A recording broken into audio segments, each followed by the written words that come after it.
ขอความนอบน้อมแด่พระรัตนตรัยอันมีพระพุทธพระธรรมพระสงฆ์เป็นสรณะที่พึ่งกราบแนบไต่ไหวสาถวายความเคารพนักศีลนักบุญคนดีทั้งหลายปอหลวงแม่หลวงปอลุงแม่ป่าปีป่าหน้าเอาเนาะสถาตินจองห้องวัดเถ่าแก่หนุ่มกำใจยิงที่ได้เปิดวิทยุเครื่องหับเนาะฟังกันอยู่ต่างบ้านต่างจองต่างหอต่างเฮินกันเวลายามคำยำแรง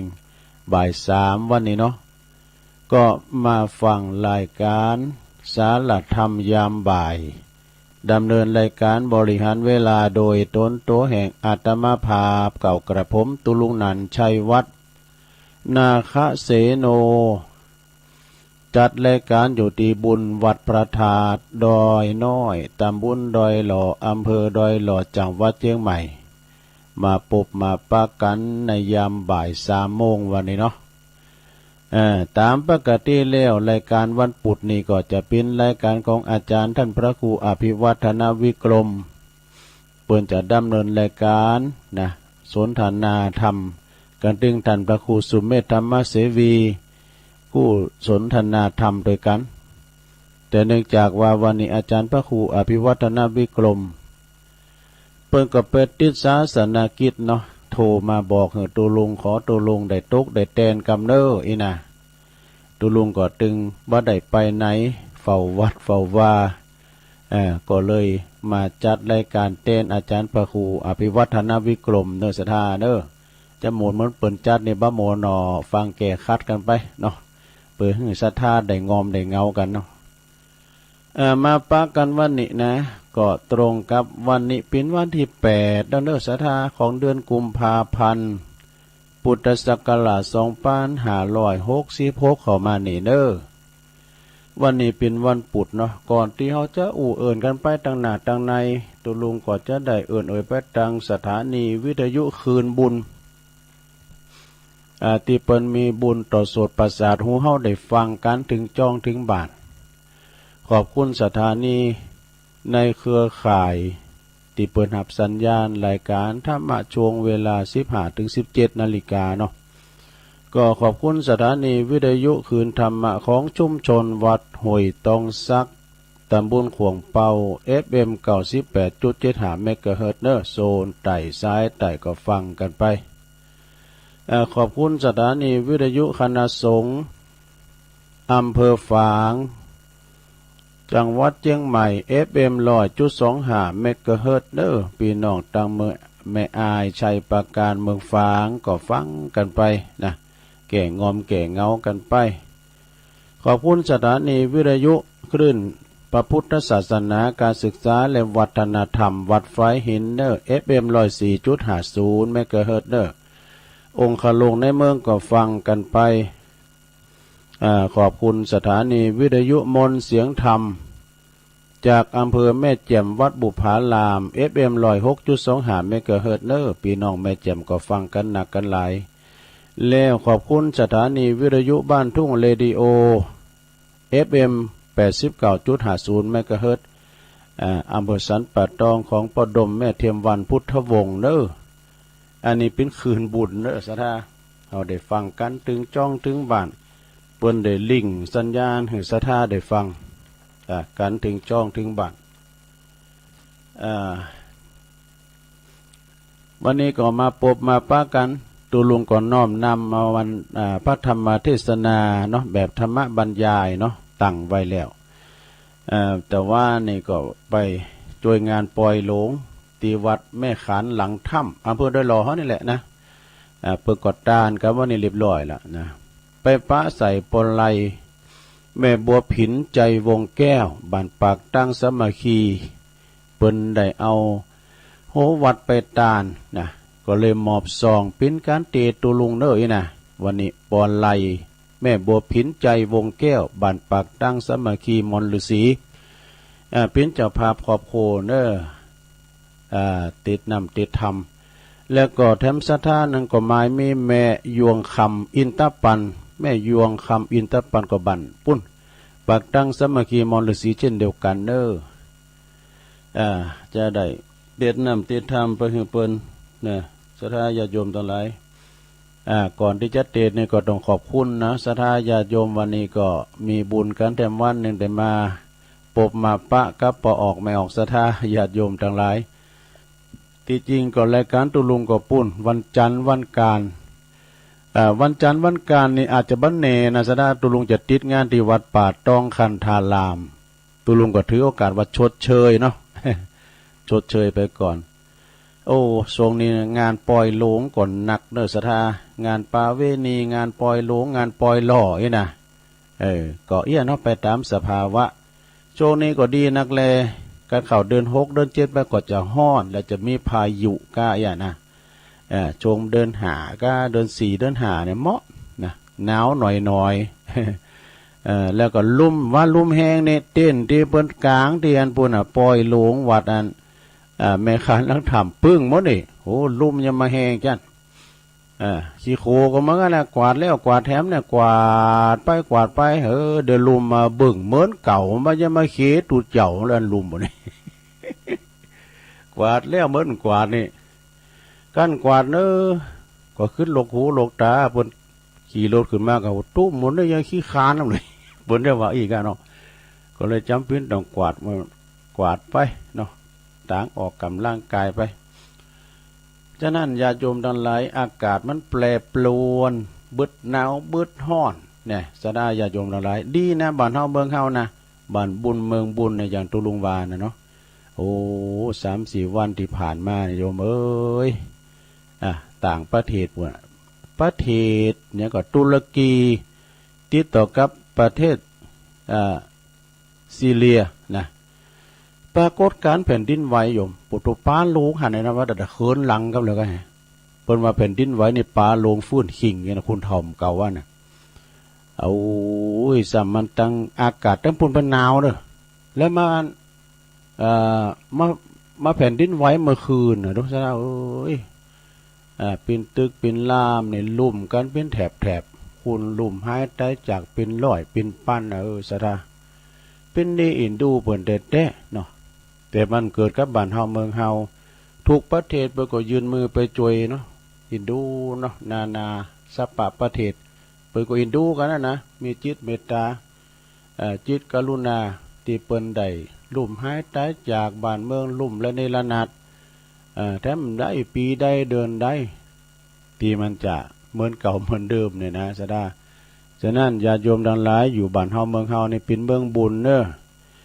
กินโมนตาลหวานกินหวานตันต่อมมีปล่อยลงวัดหันวัดนี่ปล่อยหล่อที่หันที่นี่นะปาเวณีที่หันที่นี่มันก็โมนอกโมนใจไปนะเป็นนักไปหลายซะนะเนาะฟังธรรมดีกว่านะฟังฟังธรรมก็เกิดเนอะธรรมอันนี้ก็ได้รับความเมตตาจากท่านพระอาจารย์สมเพชรปัญญาโนนะแล้วก็ทำตุอุ้ยเขาก็ดีเปิดเอาถวายตัวลุงทำเลิงอย่างนั้นเสาขัน5เสาหามันหนังนี่ตั้งไว้แล้วเอาฟังฟังธรรมกันเนอะปอไลแม่โบพินเดี๋ยวก็หยาดน้ำเด้อตั้งนะโมไว้ก่อนเนาะ นะโมตัสสะภะคะวะโตอะระหะโตสัมมาสัมพุทธัสสะนะโมตัสสะภะคะวะโตอะระหะโตสัมมาสัมพุทธัสสะนะโมตัสสะภะคะวะโตอะระหะโตสัมมาสัมพุทธัสสะ ปฏิมังเสตมัตตนาติ ณโอกาสบัดนี้อาตมาภาพจักใดนำคติธรรมคำสอนในต่างพระพุทธศาสนามาจี้แจงแถลงไขให้กับบรรดาสัตตาปออกไม่ออกสัทธาสาธุชนทั้งหลายเนอะเพิ่มเติมเสริมความหูความเข้าจิตเข้าใจในสารธรรมอันจะเป็นตั้งน้อมนำให้เกิด ภาษาตาความเจอความเลื่อมใสความปราโมทย์นะก็เกิดประโยชน์แก่ชีวิตความจริงการฟังนำฟังตำก็เป็นการเพิ่มอาหารต่างใจเป็นปรุงใจอาหารใจด้วยนะอาหารกายเฮาเนี่ยก็ปรุงปุ่นเปิดกันกินกันมาตึงวันแต่อาหารใจก็คือนำทำคำสอนขององค์พระสัมมาสัมพุทธเจ้าแต่ละเฮาก็จะได้นำมาสังเกตมาเป็นขอคิดนะและคนอื่นก็จะเกิดหรือไม่ก็บ่ฮู้เนาะในเวลาที่ว่าอยู่ดีกินได้บ่มีโรคภัยไข้เจ็บมาเบียดมาเบนสุขภาพและก็ใจก็ดีสุขภาพกายก็ดีมันสมบูรณ์มีฐานะพออยู่พอกินก็บ่มีภัยใครมาสนใจในการทำบุญฟังเทศน์สักตัวนี่นะถึงจะมีก็มีน้อย เช่นว่าทำบุญวันเกิดสืบชะตาเนี่ยโดยเฉพาะกับคุณเมืองเฮาเนี่ยนะคุณปืนเมืองเฮาเนี่ยเมื่อถึงวันเกิดก็ตามวันยังก็ตามก็อย่างไหนนะทำปิ้นพิธีมได้ ทำปิ้นพิธีแม่ที่สุดในปัจจุบันนี่ก็ในวันพระวันศีลเนี่ยก็จะมีคุณมาทำบุญตักบาตรฟังเทศน์ฟังธรรมก็จะมีน้อยอยู่นะบ่ต้องกึดนะก็พอวันศีลเนี่ยคุณถึงมาหน่อยมาก็มาหน้าเดิมแล้วเนาะ เนาะแต่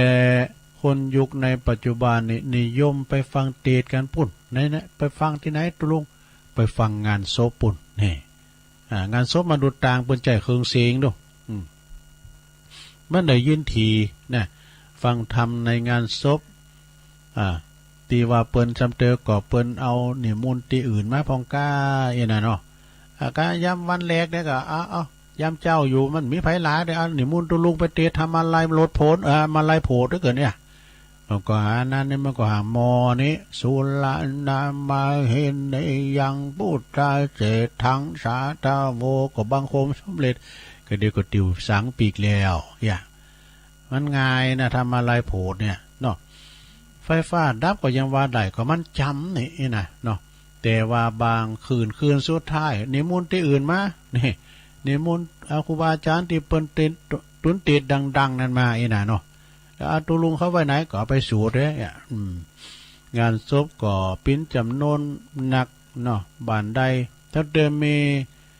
เปิ้นเก็บศพไว้3 วันก็ดี7 วันก็ดีนะก็ติดขึ้น3 วัน7 วันเนี่ย เต็มเดียวเปิ้นมาไว้มึนเนาะคืน2 คืนเปิ้นก็ส่งสการต้านขามแล้วเนาะเพราะว่าคืน1 วัน1มันเป็นหมื่นโดซะนะการจ่ายยิ่งบ่เดียวซ้ำหายเนาะเปิ้นตานเข้ากล่องก็เข้ากล่องก็แป้งนะเนาะวันทุกคืนนะก็ฟังเทศน์ฟังธรรมกันคณะที่ศพต่างบำเพ็ญกุศลอยู่ที่บ้านก็มีการเทศน์การสวดอภิธรรมถ้ามีศพหลายบ้านตรงกันนี่เนาะโอ้บางครั้งพระสงฆ์ก็มีอาจจะได้รับนิมนต์2 ตี2 แห่ง2 ดิ่ง เรียกว่าเวนทีนนี่วะนะเพราะแต่ละวัดพระสงฆ์มันมีหน่อยซะได้ญาโยมนะครูบาอาจารย์พระสงฆ์องค์เนี่ยไม่น้อยอันเดียวกับบ่ครบสงฆ์ก็ต้องไปนิมนต์วัดอื่นมาประกอบพิธีรวมกันเนี่ยส่วนอภิธรรมเนี่ยมันมี3 ตุนเนี่ยวันเฮามี3 ตุนน่ะเอามาทำตุนนึงเป็น4เนาะก็ไปนิมนต์ที่อื่นมาชนบทบ้านนอกบ้านนาเนี่ยมันเวลามีเวลาหาตุเจ้านี่ลำบากเนอะลำบากยิ่งกว่าศรัทธาเนี่ยศรัทธาคนใดที่เป็นอย่างวัดตุเจ้าตุนเตดเป็นเตดโมนเลยเนาะลำเสียงเป็นดีนะสำเนียงเสียงเป็นพุทโธเพราะเนาะของตุเจ้าตุนนั้นนี่นะอย่างว่าเป็นโอ้เตดไปเปิ้นเทศแบบลูกทุงจะมีกาบมีกรยอมจิตย่อมใจศรัทธานะพอสมควรตุเจ้าตุนนั้นก็พุทโธยิ่งบ่ค่อยมีเวลาเด้อที่จะพักเลยติดคิวยาว เปิ้นจองกันตลอดเหมือนกับนักร้องลูกทุ่งอย่างนั้นนะนักเทศโดเนาะวันใดวันหนึ่งก็ไม่ได้ย่างเนี่ย อย่างเฮาเขาเนี่ยปวดตะมือในฟ้าแมบ ความเป็นความจริงคนรุ่นใหม่เนี่ยเขาจะพอใจนะเพียงเป็นพิธีเตาอันนี่ว่าสาระแก่นสารบ่จำเป็นต้องไปนึกถึงคิดถึงหนักดูเอากำโมนเอากระเพาะใจเอากำมาโมนเพาะปอใจเคลิ้มในอารมณ์ก็ติ้มใจแล้วก็เจ้าพุทธส่วนมาก็ยังว่าเข้าใจว่าตู้เจ้ามาเทศมาสวดนั่นน่ะเปิ้นมาสวดมาเทศหือคุณตายฟังหือผีฟังกะ เข้าใจว่าอย่างนั้นจำเตอเปิ้นตู้เจ้ากำลังสวดเนาะกุศลธัมมาอังกุศลธัมมาไอ้น่ะเปิ้นไหวกันเดี๋ยวตัวนั้นมาตักละเฮ้ยมึงไปไหวเยอะเปิ้นสวดผีตายบ่ได้มึงใครตายล่ะ เปิ้นไปกึดย่านเนาะก็โชว์คนฟังนั้นแล้วคนที่เขามีชีวิตลมหายใจอยู่ฟังนะผีไปฟังไหนจะได้เนาะจะหันว่าในงานศพคุณมากันเป็นจำนวนหนักเป็นพิเศษเนี่ยนะแต่ก็บ่เข้าใจเป็นพิเศษในการฟังธรรมมาไปโดยการการจ้ากันเนี่ยมานักแต่มามาจ้ามาสนทนาธรรมกันเนี่ยมาสนทนากันเนี่ยนะพองก็กินมากินพองมาหลินสวนเซเฮฮาอย่างนั้นมางานศพเนาะมาดึงดืดกันดูจึงเป็นผิดที่เปิกนอกนะบ่ถึงในแต่บัจจัยว่าเนื้อแก่นแต่บัจจัยเนื้อแก่นแต่การไปงานศพก็ควรน้อมนำธรรมะที่ประสงค์เปิ่นมาตีดนั่นนะเอามาปิดชะลันนาเนาะว่าคนเฮาเนี่ยเกิดมาทุกคนก็จะต้องตกอยู่ในสภาวะอย่างนี้นะเกิดแก่เจ็บตายว่าจะอยากดีมีจนต่อมามีปัดมีภาคมีจากมีเจอการปัดภาคจากกันเนี่ยมันจากของที่เฮาหักเฮาสอบใจก็ยอมมองเงาเศร้าโศกเด้อบ่มีอันก็บ่มีอันยังที่จะหายคลายทุกข์ที่นับถือพระพุทธศาสนานี่ก็ไปอาราธนาสาธุเจ้ามาเทศมาสวดจุดประสงค์ก็เปิงหือหูความจริงในชีวิตเนอะเอาธรรมะมาปิ้นลักใจนะเอาธรรมะมากล่อมจิตกล่อมใจจะได้เข้าใจว่าเหตุผลของความจริงว่าเกิดแก่เจ็บตายเนี่ยนะมันเป็นของธรรมดาของมนุษย์ปุถุชนว่าสัตว์สิ่งหิ่งห้อยสัตว์ที่มีวิญญาณคลองที่มีวิญญาณคลองก็ดีสังขารนี่นะสังขารที่มีวิญญาณคลองก็คือคุณเฮาเนี่ยสัตว์อย่างนั้นที่เคลื่อนไหวได้อันนี้มีวิญญาณคลองสังขารที่มันมีวิญญาณคลองก็เป็นเฮินกาเป็นตึกกาอย่างเนาะเป็นศาลากันมันก็ทะลุปูปังไปเป็นธรรมดามันจะอยู่ยังยืนนานโจนาตาปีนะมันต้องมีลุไม่ปังนะเปิ้นว่ามีเกิดขึ้นในเบื้องต้นมีความแปรปรวนไปในท่ามกลางนะแล้วก็มีแตกสลายไปในสุดนะก็มอกกลางคุ้นนะอย่างตุลุงเขาเนี่ยนะถ้าเป็นตะวันก็ถ้ามอกบ่าย2บ่าย3แล้วก็แฮะเนาะมันก็เจ็บหัวเข่าเขียวเจ็บเขียวพองเจ็บหูเจ็บตาไปนั่นเป็นธรรมดาแล้วมันจะยุดพิจารณาตัวเองเนอะจะบ่ได้ลืม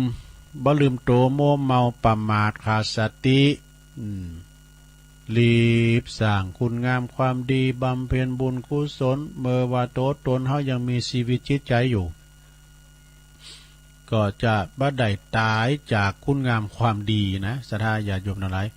ดังบาลีธรรมพระพุทธเจ้าเปิ้นตรัสรับรองไว้ว่าอัปปมัตตานะอัปปมัตตาจะมียันติแปลว่าคนไม่ประมาทไม่มีวันตายนี่ไปประมาทนะหลวงกาจะไปตกนะไปประมาทกาจะไปตก ดังนี้เนอะ ชีวิตคุณเฮานี่เหมือนกับสายทาราเนี่ยสายทาราก็คือสายน้ำนะสายทาราเนี่ยมันเป็นสายน้ำก่อยๆเหือดแห่งไปทีละน้อยทีละน้อยอย่างเฮาต่างหลายนะซะนะเมื่อก่อนก็ปิ้นหนุ่มปิ้นสาวแก่เฒ่าชรามาเนี่ยและมรณะก็จะไปในอาจจะมีในที่สุดเนาะคุณเฮานี่ไม่อยู่ชุดคุ้มมันเป็นว่าไม่อยู่ชั่วฟ้านาดินสลายหรอกสายน้ำที่มันไหลลงไปก็จะบันไหลย้อนคืนกลับมาอีกนะพระพุทธเจ้าเพิ่นได้ทรงตรัสอุปมาเปรียบเทียบชีวิตของสังขารของเฮานี่นะสังขารประกอบไปด้วยธาตุสี่ตรากิเลนว่าอันใจมันได้ ธาตุสี่ตรากิเลนมันยานี่ธาตุสี่มันมีอย่างพองตุอันธาตุสี่เนี่ยนะก็คือรูปเวทนาสัญญาสังขารแล้วก็วิญญาณนี่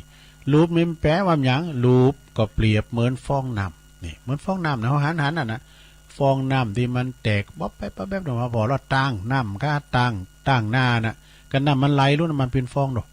ธรรมดาฟองน้ำนี่มันปรากฏขึ้นในขณะที่น้ำนองนะไหลจะแตกฟองไปไหลไปปลองแล้วก็ไปตามกระแสน้ำนะพอก้อยดูก็น่าเพลินดูนะเพลินตาแต่ก็ปรากฏอยู่ชั่วขณะแล้วก็แตกหายดับไปนี่อันนี้ก็คือรูปนะซะได้เด้อเหมือนกับฟองน้ำที่มันเป็นฟองแต่มันเป็นโป้งนั่นน่ะมันอยู่ได้มือหนุ่มโป้งนะก็เดี๋ยวแตกบ๊อบไปเอาพอนะแล้วก็รู้ไปแล้วก็เวทนาเหรอเวทนานี่ก็เหมือนกับต่อมน้ำธรรมดาต่อมน้ำนี่หยาดยดลงมาจากน้ำข้างกลางดึกกลางคืนน่ะมันเฮาพอนี่เป็นระยิบระยับดูเฮาเตียวไปไหนมันเจ้าในยามหนาวเนี่ยหนูเอาไปหุไปหรอหุไปโปโตเป๊ะหมดแหละเนี่ยก็มันหยาสูงไว้นะมันเป็นน้ำข้างมันมาอยู่ยอดหยาเหมือนกับฝนตกใหม่ๆเหมือนกันนะก็จะมีต่อมน้ำยดลงใส่ใบไม้ใบหญ้าต้องแสดงมันต้องสอนแสงแดดนะระยิบระยับกันแดดต้องไหมนะพอโตมันถึงเป็นประกายระยิบระยับเหมือนประกายเพชรหน้าพองหน้าพอหน้าชมนะแต่ก็เป็นอนิจจังเนี่ยอยู่ได้เหมือนบ่เหมือนตอนใดพอถูกสายลุ่มแล้วก็แสงแดดมันตะวันออกมาแดดฟัดมากระแห้งไปหมดนะเดี๋ยวก็บาไปฟ้าอย่างเดียวบาปล่อยอันแดดออกมาพอปล่อยอันเมยอันหายแห้งพวกก่อนเนี่ยเมยนี่มันหลามาความมันก็อย่างมันหายไปนะอันนี้ก็คือเวทนาต่อไปสัญญาเนาะสัญญาก็เหมือนกับพยับแดดไม่ลงใกล้หันพยับแดดเฮาอยู่ใกล้ๆพอนะอันนั้นมันเปียวแดดนั่นน่ะระยิบระยับพอมันภาพลวงตาเหมือนกับน้ำนะถ้าพออย่างน้ำได้ก่อนเฮาอยู่กลางตุงกลางหน้าถึงหันเนาะพยับแดดเนี่ยนะนั่นมันก็เป็นเพียงเงาลางวับแวมแน่เหมือนกับภาพที่มันลวงตาบ่คงตีเนอะมันก็เลือนหายไปอันนี้ก็คือพยับแดดเรียกว่าสัญญาเนาะต่อไปสังขารก็เหมือนกับต้นกล้วยนี่เก้าโยกล้วยนี่นะหลวงต้นโยกล้วยนี่ธรรมดานี่เก้าโยกล้วยนี่มันมีลำต้นห่อหุ้มไว้ด้วยกาบกล้วยเนื้ออ่อนมันบ่มีแกนเนี่ยมันบ่แข็งแรงดอกก่อนนี่ปดโตควายเนี่ยมันเป็นสัตว์ทะลุกันอย่างใดวะเนาะควายก็เข้าปากกล้วยมันต้องควิดก็กล้วยก็กล้วยนะมันไปควิดก็กล้วยก็บ่มีแกนบ่มีมันบ่แข็งแรงมันมีแกนมันเป็นว่าไม่คงที่ได้เมินนานเนี่ยก็ถูกลุ่มกาถูกพายุกาปัดกานิดหน่อยมันก็โกนล่มไปละเนระนาดอันนี้ก็คือสัญญาสังขารเนาะสังขารต่อไปวิญญาณนะวิญญาณก็เหมือนกับมายาเนี่ยมายาเป็นสิ่งที่ทำให้ปราบปลื้มลืมตัวเนี่ยปราบปลื้มลืมตัวอย่างไรพอบ่หันความจริง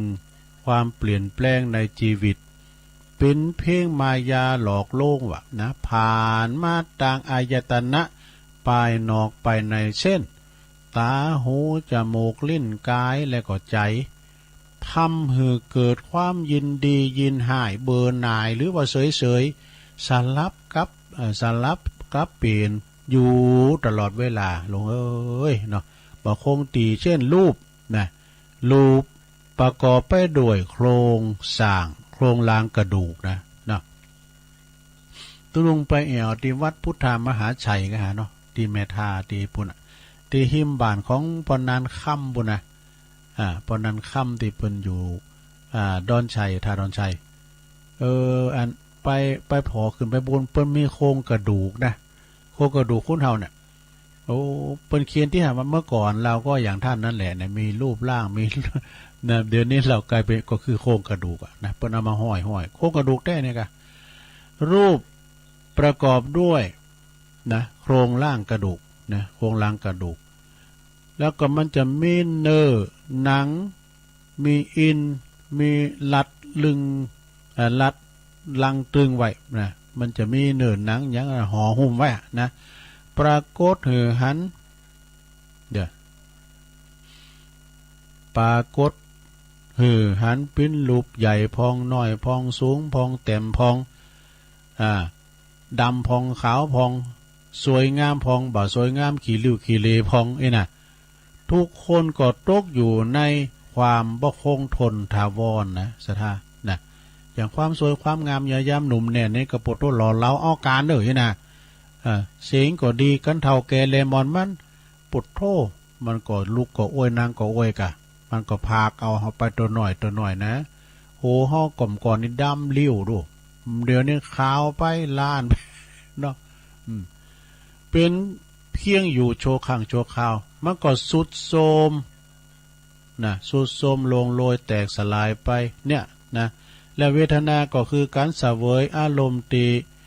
ผ่านมาต่างตาหูจมูกลิ้นกายใจนะแล้วก็สุขพองตุกพองปอใจพองบ่ปอใจพองเนี่ยใจเขานะหักพองเกลียดจ้างพองบ่ที่หลังอย่างยืนนะปรากฏเกิดขึ้นชั่วขณะเนอะแต่ละนาทีชั่วโมงเดี๋ยวก่อสุขเดี๋ยวก่อทุกข์นะสัญ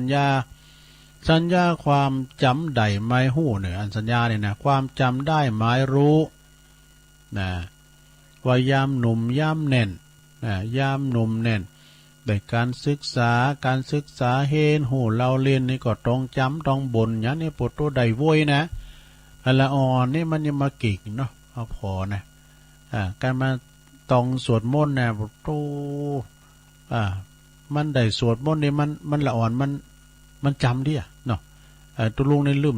มาโอ้กินของเก่าเนอะก่อนกันเฮนไว้เนี่ยมันได้ นี่กินของเก่าก็คือหมายความว่าเฮนไว้ก่อนนั่นแหละแล้วมันเดินมาเฮนนี่เนี่ยโอ้มันได้เนอะเฮนเดี๋ยวนี้มันถึงจำสมองมันเลอะเลือนไปละ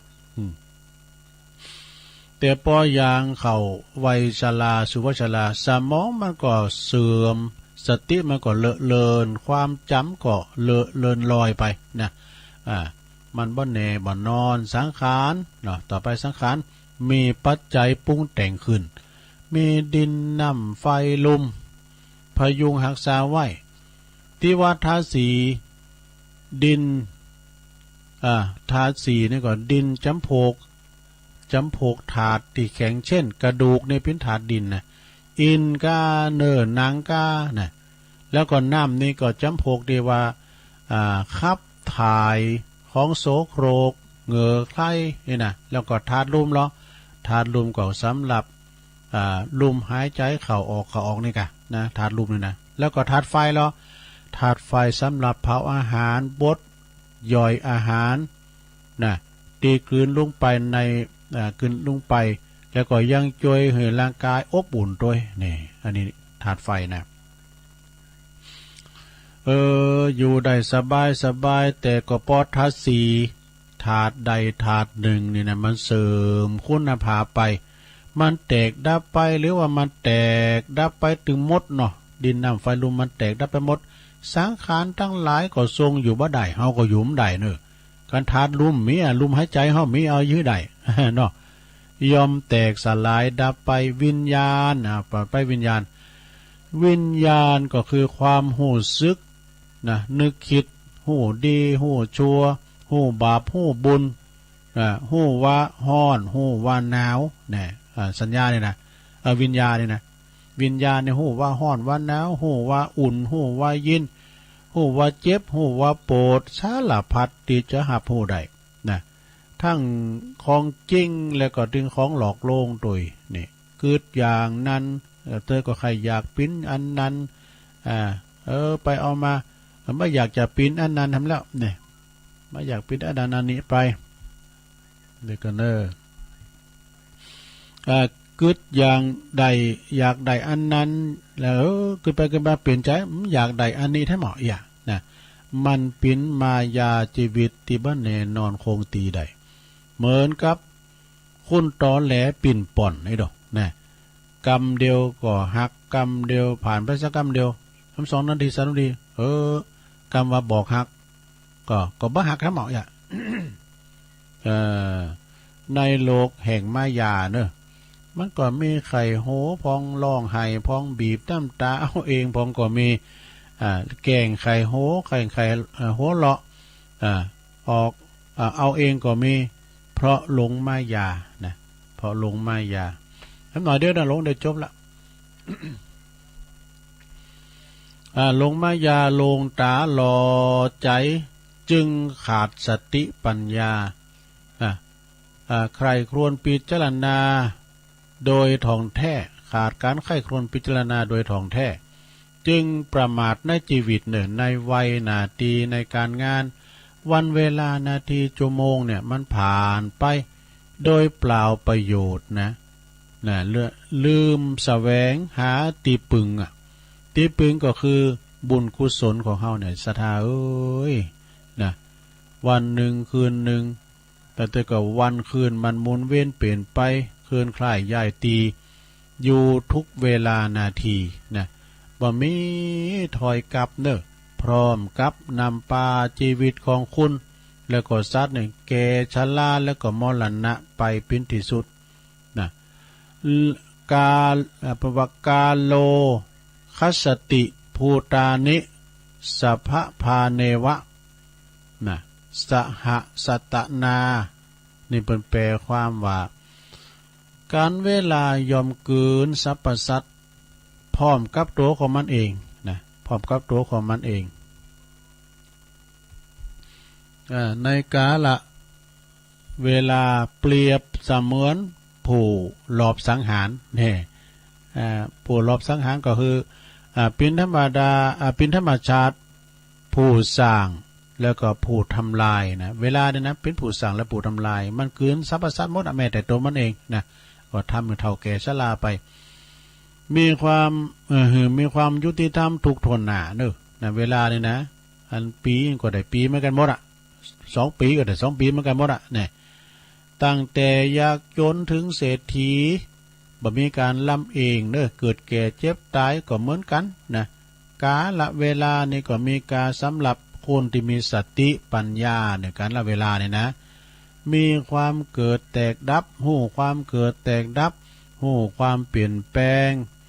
หู้ความบ่เตียงแต่แน่นอนของชีวิตสำหรับคนโฉดเขลาเบาปัญญาขาดศีลธรรมยอมบ่หู้เตาตันความเปลี่ยนแปลงของโลกและก็ชีวิตนะบ่ฮู้คุณค่าของเวลามีแต่มกหมุนมัวเมายอมโศกเศร้าเสียใจในภายหลังเนอะนะเนาะเปิ้นว่าอายุคุณฮอนก็หมายความว่า บางคุณนั้นก็บางคุณนั้นถึงแม้จะแก่จะเฒ่าเราเยจังได้ก็ตามนะตาฝ่าตาฟางไปเป็นว่าผิวหนังก็หย่อนย่านไปเหี่ยวแห้งไปตามกาลก็ยังถูกอวิชชาฝ่ามืดปิดบังอวิชชาฝ่ามืดปิดบังในความมืดปิดบัง บ่ได้เจียมสังขารเนี่ยก็ยังชอบสนุกสนานลาเริงอยู่นะบางคนนี่นะชอบสนุกสนานลาเริงชนิดที่ว่าอันนี้เป็นวางคนเฒ่าที่อื่นบุญเนอะเฒ่าหูไว้เนี่ยเฒ่าได้ดอกเฒ่าว่าแต่กินเฒ่าบินข้างคาวมีหนีหน่อยนะยอดใต้บ่ฮู้ความจริงของชีวิตและก็สังขารบ่ฮู้กฎของอนิจจังความบ่หมั่นบ่เตียงทุกครั้งความปิ้นตุกอนัตตาความบ่ใจตัวตนนะบ่ฮู้ว่าเขาบ่ฮู้จักเขาวัดฟังเทศฟังธรรมบุญบ่ทำกรรมดีบ่สั่งนี่นะถึงแม้จะมีอายุยืนยาว100 ปีก็ไล่กานะปิ้นทุชีวิตโมฆะชีวิตก็สูญเปล่าเนาะสู่ละอ่อนวัยเด็กน้อยถ้าเกิดมาวันเดียวก็มีนายแสดงมาว่าตันสาธุชนทั้งหลายเนาะเอาแต่จบนี่แล้วเนอะดังแสดงมาก็พอสมควรแก่เวลานะโยมเนาะพระธรรมเทศนาเรื่องขันธ์ห้าเทศนามาก็พอสมควรแก่กาลเวลาขอสมมุติหยุดที่ลงปวงไว้เป็นเต้าอีเนอเอวังก็มีด้วยประกาศนีสาธุสาธุเตียดเข่าก็เป็นกุมาปฏินี่ลงเอ้ยตาเหลืองตาลายหมดนี่ ขันธ์ห้านะลงนะได้รับความเมตตาจากท่านพระอาจารย์สมเพชรปัญญาโนวัดป่าไผ่บ่อทองเปิ้นถวายมาแต่หึงมื้อน่ะนะก็เตดน้ำเตดทำไปต่อไปก็เอาปอนนี่กันเนอสถาเด้อเอาป้อนไล่แม่บัวผินใจวงแก้วนี่เปิ้นปินวิยาวัจกรวัดม่อนฤาษีก็ปินเจ้าภาพธรรมเนี่ยปักดังสมัคคีครับแม่ยวงคำอินตะปันมอนฤาษีเหมือนกันพร้อมกับศรัทธาญาติโยมทั้งหลายเตดน้ำเตดทำไปก็เอาปอนด้วยกันเนอะสัพพิติโยวิวัจจันตุสัพพะโลโกวินาศตุมาเตภวัตวันตรายโยสุขีติขายุโกภวะอภิวาทนาสีลิสานิจังบุทธาปัจจายโนจัตตาโลธรรมาวัฏันติอายุวันโนสุขังปะลังสาธุสาธุสาธุจบลงไปศรัทธาญาติโยมทั้งหลายทำขันธ์ห้าต่อไปขอประกาศข่าวการกุศลสักหน่อยเนาะข่าวมรณกรรมข่าวปล่อยหล่อเนาะก็เนื่องจากว่าท่านพระครูปัญญาธิมุตหรือว่าตุลุงเป่งเนาะอัคคปัญโยอดีตนั้นเป็นเจ้าอาวาสวัดหนองนาวัดหนองจางสุมาเด้อวัดหนองจางอายุเป็น84 ปีพรรษาบ่ได้37 ปีเปิ้นได้มรณภาพไปวันนี้เป็นวันที่8เปิ้นอังการรัตนาสรีระลังอะไรดวงวิญญาณของตุลุงปิงนั้นคืนนอนพระศาสตร์เม่นใหม่เด้อนกฮัสดีลิงตีตั้งนาวัดนะเนาะตั้งใด ผมได้เคยไปสักเตือนะวัดหนองจางเนี่ย ก็อันนี้ก็วันที่8เนี่ยถึงวันที่12 กุมภาเนี่ยญาติโยมทั้งหลายอันนี้งานปล่อยล่อวันที่8วันนี้ก็เริ่มมาเด้อเพื่อก่อนจะได้ฟังเทศฟังธรรมเมื่อคำย่ำคืนฟังสวดพระอภิธรรมกันนะศรัทธาก็ไปปูจุ่มปูจ้าผ่าปังสุกุลก็ดีโลไม่เงินโลไม่คำห้อมกันเตียกันทำกันเนาะไปแสดงความอาลัยนะเป็นวันละครั้งสุดท้ายตุลุงปิงนี่เปิ้นก็อยู่กับวัดกาว่ามาแต่หึงเมื่อนานอยู่สั่งวัดสั่งว่าปิติปะติปึงของคุณทั้งหลายนะเจ็บไข้ได้พยาธิไปหาตุลุงปิงเปิ้นเป่าโหปกกระหม่อมจีตูบจีเตนนะเขียนเตนหือสืบชัดได้ก็หมดตุกหมดโศกไปนะฉะนั้นตั้งแต่วันนี้เป็นต้นไปถึงวันที่12เป็นวันพระราชทานเพลิงศพเน้อของท่านพระครูปัญญาธิมุตนะหรือว่าตุลุงปิงเน้ออดีตเจ้าวัดหนองจางนะแม่ครูลาวันกุยคำฝากประกาศมาเน้อตุลุงก่อนพวกเจ้ารับประกาศนะประกาศถึงวันนะอันนี้ก็ปล่อยล่อเนอะจะได้ไปกินไปตามด้วยกันเนอะนะ แล้วก็โอ้ปีนี้เนี่ยครูบาอาจารย์เนี่ยเป็นมรณภาพกันไปหลายแต่ว่าวันซืนวันที่5ที่ผ่านมานี่ก็อันนี้เจ้าคณะระดับผู้ปกครองกันนะในเมตตาบารมีธรรมหลวงพ่อพระครูจิรวัฒนโสพลอดีตเจ้าคณะอำเภอเมืองจังหวัดลำพูนอดีตเจ้าวัดช่างคล้องไงเนาะเปิ้นได้ถึงแก่มรณภาพไปในวันที่5ที่ผ่านมาเนี่ยโยมนะเวลา 19:00 น.ด้วยอาการอันสงบเนี่ยสถาเอ้ยอันนี้ระดับเจ้าคณะอำเภอนะฉะนั้นญาติโยมทั้งหลายบอกว่าคุณบ้านบอกว่าเป็นตุหลวงตุเจ้าอาวาสก็ดีสาธุเจ้าก็ดีเมื่อถึงข้าวมันก็ไปเหมือนกันโมนะเนาะจาติจาลาพยาธิมรณะการเกิดแก่เจ็บตายในเป็นธรรมดาแต่ว่านี่ไปปล่อยหลวงนะติวัดแม่ขานหลังถ้ำไปปัดตุเจ้าน้อยเปิ้นเอาสถามาจัดหลายก็ถามเปิ้นว่าทุกปีอยู่วัดไหนเปิ้นว่าอยู่วัดอันเหล่าป่าฝางนะวัดสุทธาวาสเนี่ยวัดของหลวงพ่อเจ้าคณะอำเภอแม่วางเปิ้นว่าถ้าไม่วางเริ่มมีเขาดำเหมือนกันนะสาธุเจ้านะเปิ้นได้ละสังขารไปเหมือนกันอันเนี้ยเนาะแต่ว่าปีแล้วก็เหมือนกันปีนี้ก็เหมือนกันเปิ้นว่าโอ้เป็นวันปีโม้ยสมณะเปิ้นว่านะครูบาอาจารย์ได้ลุ่มหายแต่จากไปก่อนลายเนาะซะได้เด้อครูบาอาจารย์เจ็บปินยินอุ่นก็ไปพอกไปกอยเปิ้นว่าเด้อสรีระร่างกายสังขารของเปิ้นรักษาถาดขันเปิ้นไว้ สำเตอบางตุนบางองค์น่ะเจ็บป่วยเมื่อยไข้จะไปโรงยาก็มีหลดนะซะได้จะไปโรงอยู่โรงยาก็มีหลดนะเนี่ยฉะนั้นก็สงเคราะห์ซึ่งกันและกันไปเนาะปีนั้นเปิ้นว่าภัยก็ตามดูแลพระภิกษุไข้เหมือนกับดูแลพระตถาคตอีหยะเปิ้นว่าภัยก็มันใครเจ็บใครป่วยลงเอ้ยตุลุงก็น่ะมันใครเจ็บใครป่วยแหละเวลามันถึงมาก็เอาแบบปิ้นยาเนาะมันก็เหมือนกันหมดอ่ะเนาะซะนะเนาะไปมันจะขามจะอยู่ก้ำฝ่าเนาะฉะนั้นก็รักษาถาดขันไว้ดีๆเด้อกระเดียวกันมาว่ากันทำนอกซะได้เนาะตุลุงก็อาจจะได้ตักตั้งลายสักหน่อยกันเนอขุนแผนสกายหนึ่งเนอท่านประธานวันลาตักมาตั้งลายสุดท่านลือโลก็ตักมาเด้อตักหมดทั้งหมด12 โมงแล้วเนาะอุ้ยสาวคุ้มตะวันโดยเคก็ตักมาโดยพระครูนรงค์ไหวสาเด้อพระครูปุ้นทุ่งพึ่งตุงพึ่งก็ปุ้นกาเมืองนานบนกลุ่มเทพรักษ์เพื่อนพ้องน้องพี่ยันอสมแล้วก็มีแม่ต่อมคำเนอะแม่ต่อมคำจากป่าสร้างหน่อยก็ตักมาอยู่ตั้งแม่วันดีสุวรรณล้อมขบุญบุญทรงก็ตักมาโยมเกษณีกันเนาะแล้วก็กลุ่มขึ้นสีขาวแม่เดือนเพ็ญทิมวางนะอันนี้อาจารย์พระครูอภิวัฒนวิกรมมันลายเปิ้นลายมาจะได้จ้ะฝากเก่าประสานงานประกาศงานเนาะเดี๋ยวกันแล้วก็ไพ่แถมนี่อาจารย์นิพนธ์อาจารย์นิพนธ์ไว้สาคลาฟังอยู่นะครับฟังอยู่ในรถกำลังเดินทางเนาะโยมยุพินหอมมาลาพี่น้อย จากแม่หยวกด้วยเนาะอันนี้ตักมาตั้งลาย ต้องขอบคุณเนอะที่เปิ้นได้ตักกันมาตั้งลายตุลุงมีเฟซบุ๊กก็ตักกันตั้งลายเนาะ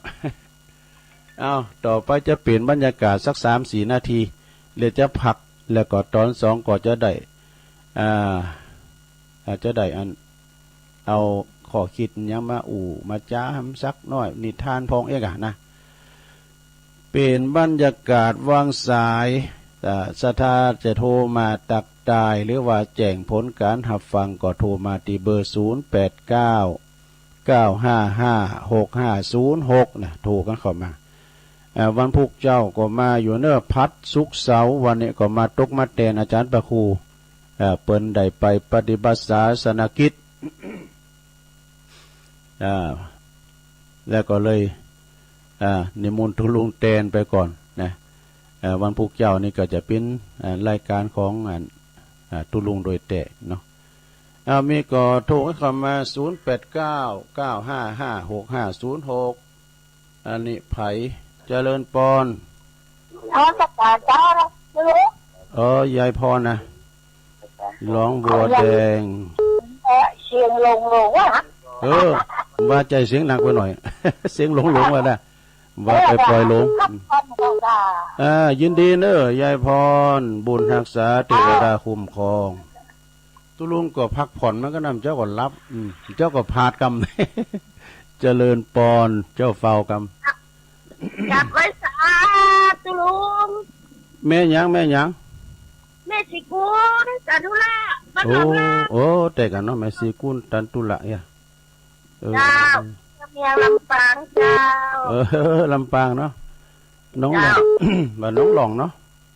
บ้านหนองหลองลำปางฟังชัดเจนดีแม่ชัดเจนดีเจ้าฟังตุลุงอยู่นี่เจ้าบุญญาวาสเนาะเจ้าโอ้ยินดีแม่สิกุลตันตุละทำเป็ดที่จ้างที่เบิ่งอ่ะแต่กะ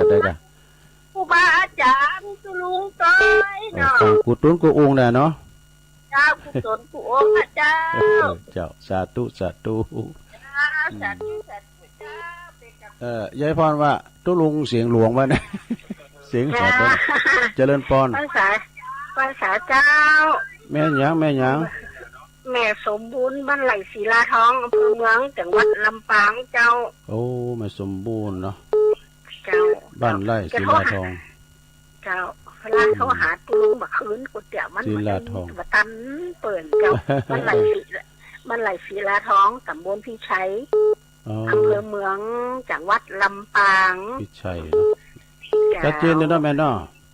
ชัดเจนแต่นี้เจ้าดูดิน้ำมูลวันนี้ได้ยินตุลุงมาเตนเป็นอะไรกันพูกกับท่านมหาสมชาติเนาะพูกวันพัดเปิ่นจะได้ยุ่มพวกคนเราจะไปนั่นเด็ดบักไปจะอ่านถ้าฟังกันเนาะไปอ่างท้องอย่างนี้วันบอกเปิ่นจะไปหลายวันละยินดีแม่สมบูรณ์บุญรักษาศิลาทองตำบลพิชัยเนาะอำเภอเมืองลำปางนะพี่น้องลำปางก็ฟังกันหลายเหรอเจริญปอนเจ้าไว้สาเจ้าแม่บุญปานเจ้าแม่บุญปานบ้างกลางวันแหละแต่ฟังศพเตี้ยเจ้าฟังชัดเจนดีเหรอเจ้าชัดเจนดีเจ้าดีจ้ะแม่บุญปานศพเตี้ยจอมทองเนาะเจ้าเดือนนี้ไปงานบุญอะไรเด้อเนาะไปที่ไหนเจ้างานบะหมี่เจ้าพี่ยังงานวัดเท่าก่อนเนาะเจ้าสาธุเนอะแม่บุญปานเนอะเจ้าไว้สาเจ้าเสียงหลงได้กะตุลุงเจริญปอนอากาศเจ้าไว้สาเจ้าโอ้ยแม่ยังแม่ชื่อยังชื่อแม่ค้ำอยู่บ้านตาโถตำบลสมพายอำเภอเมียงจังหวัดลำปางเจ้าตาโจกตาโถกเนาะตาโถกอำเภอเมืองเนาะโอ้ลำปางคุณฟังกันหลายดูลำปางแม่ทั้งแม่ดีใจตึงแต่เช้าตะกอนในตี3 ตี 4แม่ต้องฟังเปิ้นสอหังก็ประมาณอยู่เดือนนี้เปิ้นตี 5บ่เปิดเดี๋ยวนี้ตี 5งอเป็นยังเอาฟังแรงนี่กันเนาะยาวขอลุงก็ออกกะวันพูดวันนี้มาเตียนอาจารย์พระครูอย่าเปิ้นไปจะติดงานศาสนกิจด้วยกะตลุงมาเตียนแล้วก็วันไหนเห็นลุงจะออกดอกก็ตลุงตามปกติในวันจันทร์วันการแต่ว่าวันจันทร์วันการในตลุงจะติดงานนะเปิ้นก็ชดเชยวันเนี้ยนะเปิ้นก็ชดเชยวันเนี้ยดีใจจังว่าบ่ได้ครั้งตลุงบ่แรงเป็นหยังก็เป็นยังอยู่สุขสบายขอบคุณแม่คำเนอะอุ้ยคำสบายเนอะอย่าเจ็บอย่าไข้ในทุลุงเนอะแม่ลงคำอายุต่อหืออายุต่อใดอายุ76โอ้หนุ่มอยู่ดูเห็นบอกยินดีนะแม่เนอะอุ้ยคำจ้าขอทุลุงอยู่บนนู้นสาเหมือนกันจุ่มใจสาธุแม่คำปูนบันตาโทกอำเภอเมืองลำปางเจริญปอนเลขกอบเลขก ยรีดทอรีดพายตลาดจะวายใส่บัวจะเน่าแม่จันสมเน่าไปใส่บ้านอันหลวงตาจืนเจ้ามานี่หลวงตาจืนไปบุญนะเจ้ากำลังถึงเดียวลูกยังฝางไปกำลังถึงไม่อายหน้าอำเภอไม่อายอยู่ดีกับเป็นเตียวนะเนี่ยอันนี้เป็นเตียวเนี่ยเตียวเว้ยแต่ว่าจะถ่ายรูปนะ3 โยกก็ถึงได้ถ่ายถ่ายรูปแล้วก็เปิ้นนะดีกับเตียวเว้ยเจ้านี่ได้บุญจากหลวงตาจืนแล้วก็ให้บุญจากอันตุลุงอันท่านอาจารย์อภิวัตว่าตุลุงเป็นตุลุงเรื่องปล่อยอะไรบ่เรื่องปล่อยได้กันเนาะไป2-3 วันน่ะเดี๋ยวเสียงยนหายหมดดิวันที่11จะไปนู่นละปล่อยพูดเราดูทักแต่นะบ่ม่วนไปช่วยกันมา2 ปีแล้วเนาะหน้ากากผมต้องปล่อยลงหนักเด้อพี่นี่น่ะปล่อยลงตั้งแต่กับจังนักอ่ะปล่อยล่อก็ว่าก็ไปที่เปิดปฏิบัติธรรมมันน่ะวัดพระกุเจปูเจเจ้า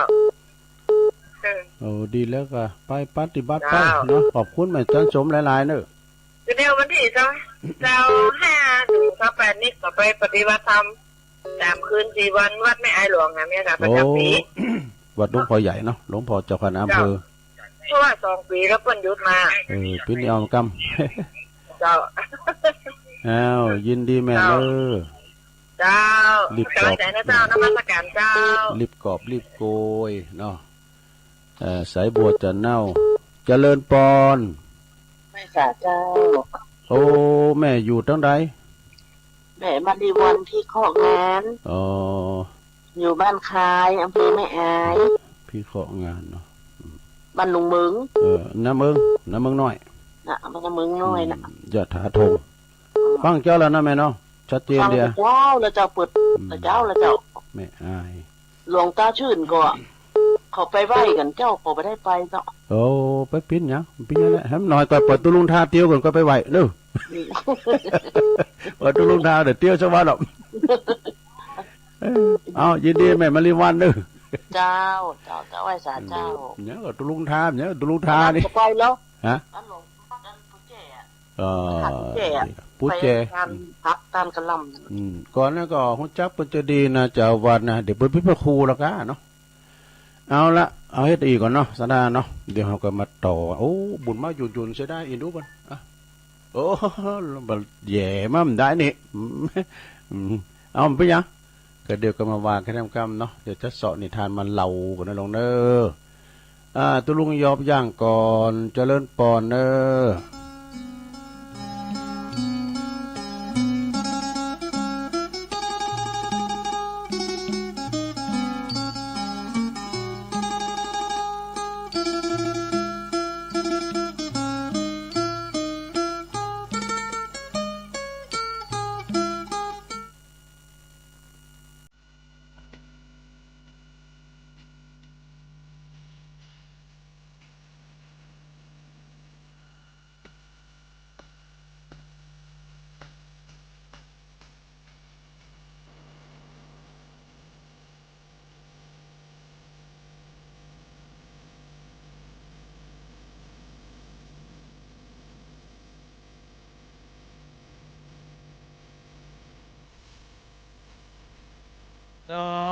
แสงธรรมนะ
ถ้าฟ้าพิหายติด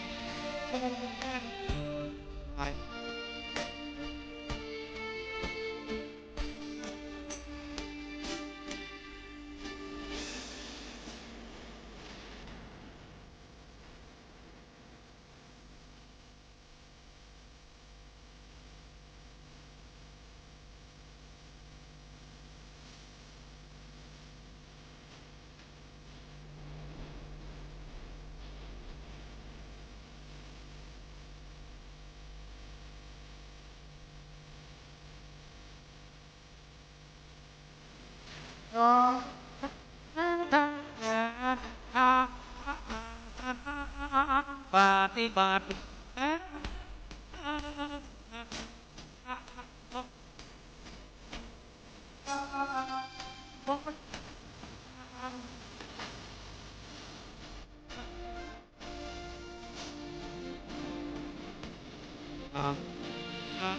ทุกอย่างลอยทาง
เอาแล้วศรัทธาญาติโยมทั้งหลาย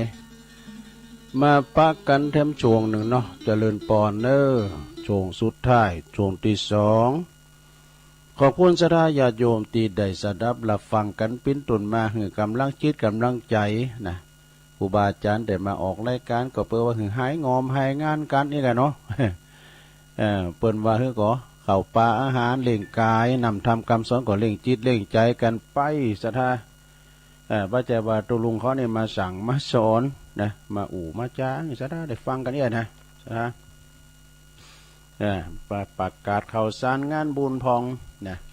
ก็จะไปลืมเนอะวันต่างวันนี้ปิ้นตุนไปณที่วัดหนองจางเปิ้นก็จะมีการมีงานปรุงศพออกเมนพระราชทานเพลิงศพของท่านพระครูปัญญาธิมุตตุลุงเป่งเนอะตุลุงเป่งนี่ตุลุงก็ฮู้จักเปิ้นมาแต่นะเมื่อตุลุงบทใหม่เพราะว่าเปิ้นเป็นคุณห่างสูงใหญ่นะเปิ้นกำนี่เปิ้นอ่อนน้อมถ่อมตนนะ อู่กันเนี่ยอู่กับตุลุงน่ะเป็นผมใส่ตุลุงเนี่ยบนตุลุงใจหายน่ะผมในอาหน่ายบนผมใส่อู่ปิ้นกันเองนะปัดถือเนื้อถือโตเตียวเนี่ยคนแก่ในสอบเตียวนอนไปเหี่ยวพองก้านี่นะสุดท้ายไปก็ไปละสังขารที่วัดน้องจางเนอก็คณะสัทธาคณะสงฆ์นะตำบลเมืองจีกะเนาะว่าตำบลบางขวางตำบลสุมาเด้อก็มูว่าเปิ่นเป็นตำบลใดนะก็คณะสงฆ์ตำบลเดือมาจุยกันนะเนาะแล้วก็คณะสัทธาเนาะไปกินแปดตาลโฮมกันเด้อคุณเฮานี่มันก็ตึกตายนะนะว่าเปิ่นว่าตัวเนาะเป็นธรรมดาจติจลาพยาธิมรณะเกิดแก่เจ็บตายนะอันนี้เอานี่มาวามกั้มกันลงต่อไปเจ้าว่าเรื่องเฮินสามน้ำสี่นี่เฮินสามน้ำสี่มีอย่างพองเฮินสามก็ได้แก่หนึ่งเฮินที่อยู่ที่อาศัยที่เขาอยู่ทุกวันเนี่ยหอเฮินเดินดาวเนี่ยกันเนาะจะไปให้มันลกลุงลังพยายามปฏิบัติปัดกวาดให้มันสะอาดเนาะดังหิมขอพิมพ์โหนะก็ผ่าลกลุงลังปิ้นหยาก็เอาผ้างงหูจักผ้างงหรอเอาผ้างงขอบฟันเอากันมันตึ๊บด้วยนะงูมันจะมานะเฮินที่หนึ่งก็เฮินตีอยู่ตีอาศัยเฮินที่สองเฮินโคเฮินไฟนี่เฮินโคเฮินไฟนี่มันถึงเอาพองเนอะตีอยู่ตีกินเอานี่นะหงโคเนี่ยเป็นตีเยวาแหมกินก็ต้องสะอาด แต่ก่อนนี่เพิ่นมีแปลกหูจักอะหรอแปลกเตาไฟเพิ่นจะเอาไม้นะตีเป็นสี่เหลี่ยมไม้แปลกไม้ปีกเนี่ยกะเอามาเกาะกันแปลงเป็นแบบสี่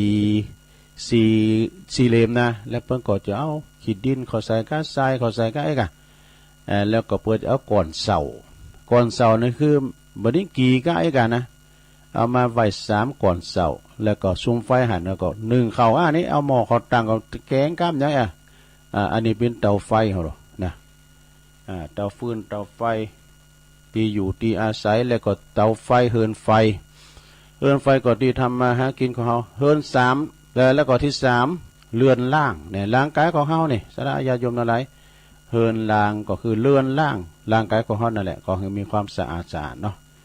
อันนี้เป็นเฮิน3แล้วน้ำ4แล้วยังน้ำ4นี่ก็1น้ำดื่มน้ำใจนี่บ้านอยู่ไก่ตาบ่มีน้ำใจ อันนี้บ้านข้อที่1น้ำดื่มน้ำใจคือมีบริบูรณ์บ่บกพร่องนะมันก่อนนี่สถาญาโยมมันก่อนนี่เป็นสมัยเตี้ยวเหมือนกันนะเพิ่นจะแปลงน้ำหมอไว้ที่หมู่นะหมุดประตูโหคุณก่อนนี่เพิ่นจะให้กันแต่ว่าดอกวันเพิ่นเอาตักไว้หาดอกเวลาเพิ่นใครอยากกินน้ำมาเพิ่นก็ตักกินนี่น่ะตักกินกันไปแล้วมาบะเดียวเนี่ยบ่ไอ้โหงไอ้โจกโลดมันจะเอามาบุบมันจะมาบุบนะครับเนาะก่อนนี้บ่มีน้ำใจดอกนะเป็นน้ำกินน้ำใจน้ำดื่มบะเดียวนี้มันต้องอันน่ะหลงงานปล่อยโลงนี่น่ะสระเปิ้นมาตาน้ำก็ได้รู้เป็นน้ำเป็นแผกเลยนะน้ำสะอาดนะสระนะเปิดก็เอามาทานกันเป็นแผกก่อนนี้เขากินน้ำกอกเนาะเดี๋ยวนี้เขากินน้ำโขดเนี่ยน้ำโขดขาวนะเปิดถึงเอามาทานเนาะต่อไปข้อที่2น้ำมือเนาะน้ำมือนี่ก็ขยันมันเป็นทำการบ้านการจ้องทำหุงหาอาหารทำสำหรับเขาก็น้ำมือฝีมือดีมันได้เฮ้ยเนี่ยจอพักกาดจัดลำนี่คือเป็นตัวจอพักกาดทั้งนั้นฝีมือมันดีของไงนะเฮือนที่3เนี่ยน้ำคำนี่ก็คือกำอู่กำจ้าไพเราะอ่อนหวานเรียกว่าปิยวาจาอูมนเจ้าหวานเนี่ยสดาญาโยมบะอู่กระโซโคหักนะบะอู่อย่างผ้าบักเล็กหูจักไอ้หลงผ้าบักเล็กมันอู่แข็งกระด่างเหมือนขวานผ่าซากเอกนะแต่ว่าอันนี้เปิ้นอู่มนจ้าหวานมีกำห่อนกำห้ายังไว้อู่นอมอย่างครูบาหลวงวัดพระบาทตากผ้าครูบาพระบาทตากผ้านี่ก็เปิ้นจะวางภายในเปิ้นจะวานซึ่งหน้าเด้ออ่อนไปกอยโกงไปอ่อนไปน่ะแล้วก็มาว่าในกำเนี่ยก็เอาไหนไหนเปิ้นก็จะว่ามึงลูกไหนมาเกิดเปิ้นอันนี้นักถึงซิวน่ะเปิ้นห่วงห้ามฟังว่าฟังนะ เมืองลูกในมาเกิดเปิ้นเอาไว้นะครูบาหลวงป่าบาทครูบาพรหมมาวันพุกเจ้าตุลุงเจ้ากรรมของครูบาพรหมมาว่าทำกรรมนะเรื่องวัดปิ้นตีอยู่ป่ำเป้งสินธรรมของครูบาอาจารย์บ่ดีเอางัวควายไปแหลงไปลาม บ่ดีไปลินหมากลูกหมากสักกาบ่ดีไปกินเหล้ากินยาโหเปิ้นมีสัจหลายนะซะนะโหแก้วอารามบ่ดีไปไล่ตีลูกหลานข่าเข้าไปเขตวัดเขตว่าไอ้เนาะมีหมดอ่ะผูกกันเริ่มผูกเจ้าเอามาวางฟังนะน้ำคำคือน้ำกำอู่กำจาลงเอ้ยอู่มนเจ้าวานเด้ออู่กับลูกกับหลานก็อ่ะเนาะนะอู่มนเจ้าวานข้อที่สี่สุดท้ายไปเลยนะน้ำใจเนาะน้ำใจนี่ก็คือสัตว์สื่อสัตว์หักเดียวใจเดียวไว้บ่แล้วก็อบอ้อมอารีมีกตัญญูแล้วก็มีอบอ้อมอารีต่อมิตรต่อญาติเนี่ยต่อญาติมิตรนะสถานอันนี้ก็เฮิรนสามน้ำสี่เอามาอู่มาจ้าสถานได้ฟังกันเด้อนะอู่กันไปเอาแถมอย่างหนึ่งสถานญาติโยมเนี่ยหากจะได้หมดสินนี่เพิ่นว่าหากจะเหือหมดหนี่หมดศีลนะเฮาต้องพยายามเฮ็ดคิมคัดเฮ็ดซะห้างนะลงเด้อเฮ็ดซะห้างอันดีบ่ดีกินก็ไปกินอันดีบ่ดีจ่ายก็ได้ไปจ่ายไปซื้อของแปะประมาณเด้อก็เดี๋ยวก็ถึงเดือนน่ะนะพยายามอุดหูโหสามหูน่ะหูโหสามหูนี่สำคัญกำแล้วสถานเอ้ยคือหยังมันหูโหสามหูน่ะสามหูเนี่ยคือหนึ่งอย่าไปหืนน้ำท่วมปากเน้อนี่สองอย่าไปหือไฟใหม่เน้อนี่สามจะไปหือผีหลอกผีหลอกหนักโกเนี่ยสามอย่างเนี่ยเนอสดาเนี่ยมันพิจารณาเอาข้อที่หนึ่งก่อนจะไปหืนน้ำท่วมปากก็คือหมายความว่าจะไปเอาน้ำเหล้าไอ้สุราเมรยะมาเข้าปากบ่อยๆนะมันๆนะหยอดเตือกันนะเลยปล่อยเนาะ มันๆนะหยอดได้เตือนะกะอย่าไปเอาน้ำเมาหรือว่าน้ำสุราท่วมปากบ่อยๆจะทำให้เสียเงินเสียงานนี่เสียเงินไปเพราะเสียงานโดยเสียปืนด้วยว่ะเราก็เราหาเฮือนก็เฮือนหากินแล้วมาตีหา กินแล้วมาตีหาเอาเจ็บกว่าเจ็บหาเนี่ย อู่กันหมู่เรืองดูเพราะว่าไปอู่เรื่องโควิดมันใส่กันแล้วนี่จะหือทำหือเสียเงินเสียงานเสียเปินไปเพราะเสียสุขภาพเสียสติปัญญาด้วยแล้วก่อนในที่สุดเสียชีวิตคุณเฮาตายกับเหล่าในหลายนะสะดานหลายนะการมันได้หายแล้วมาดื่มโกเนี่ยเดี๋ยวปวดยำกันเลยนะเย็กเย็นกันนะยำจุดตึงนะกันบิดให้มันนะปวดโอ้มาดื่มโกเนี่ยปวดคุณมาเป็นเศร้ามายำโกปนนะนะ อันสุราเมรัยใช่น้ำเปล่าอย่ามัวเมากันว่าเขาต้องว่าเนาะ เอามาพอให้พอดีกันเด้อต่อไปเจ้านี่อย่าไปหืนน้ำท่วมปาก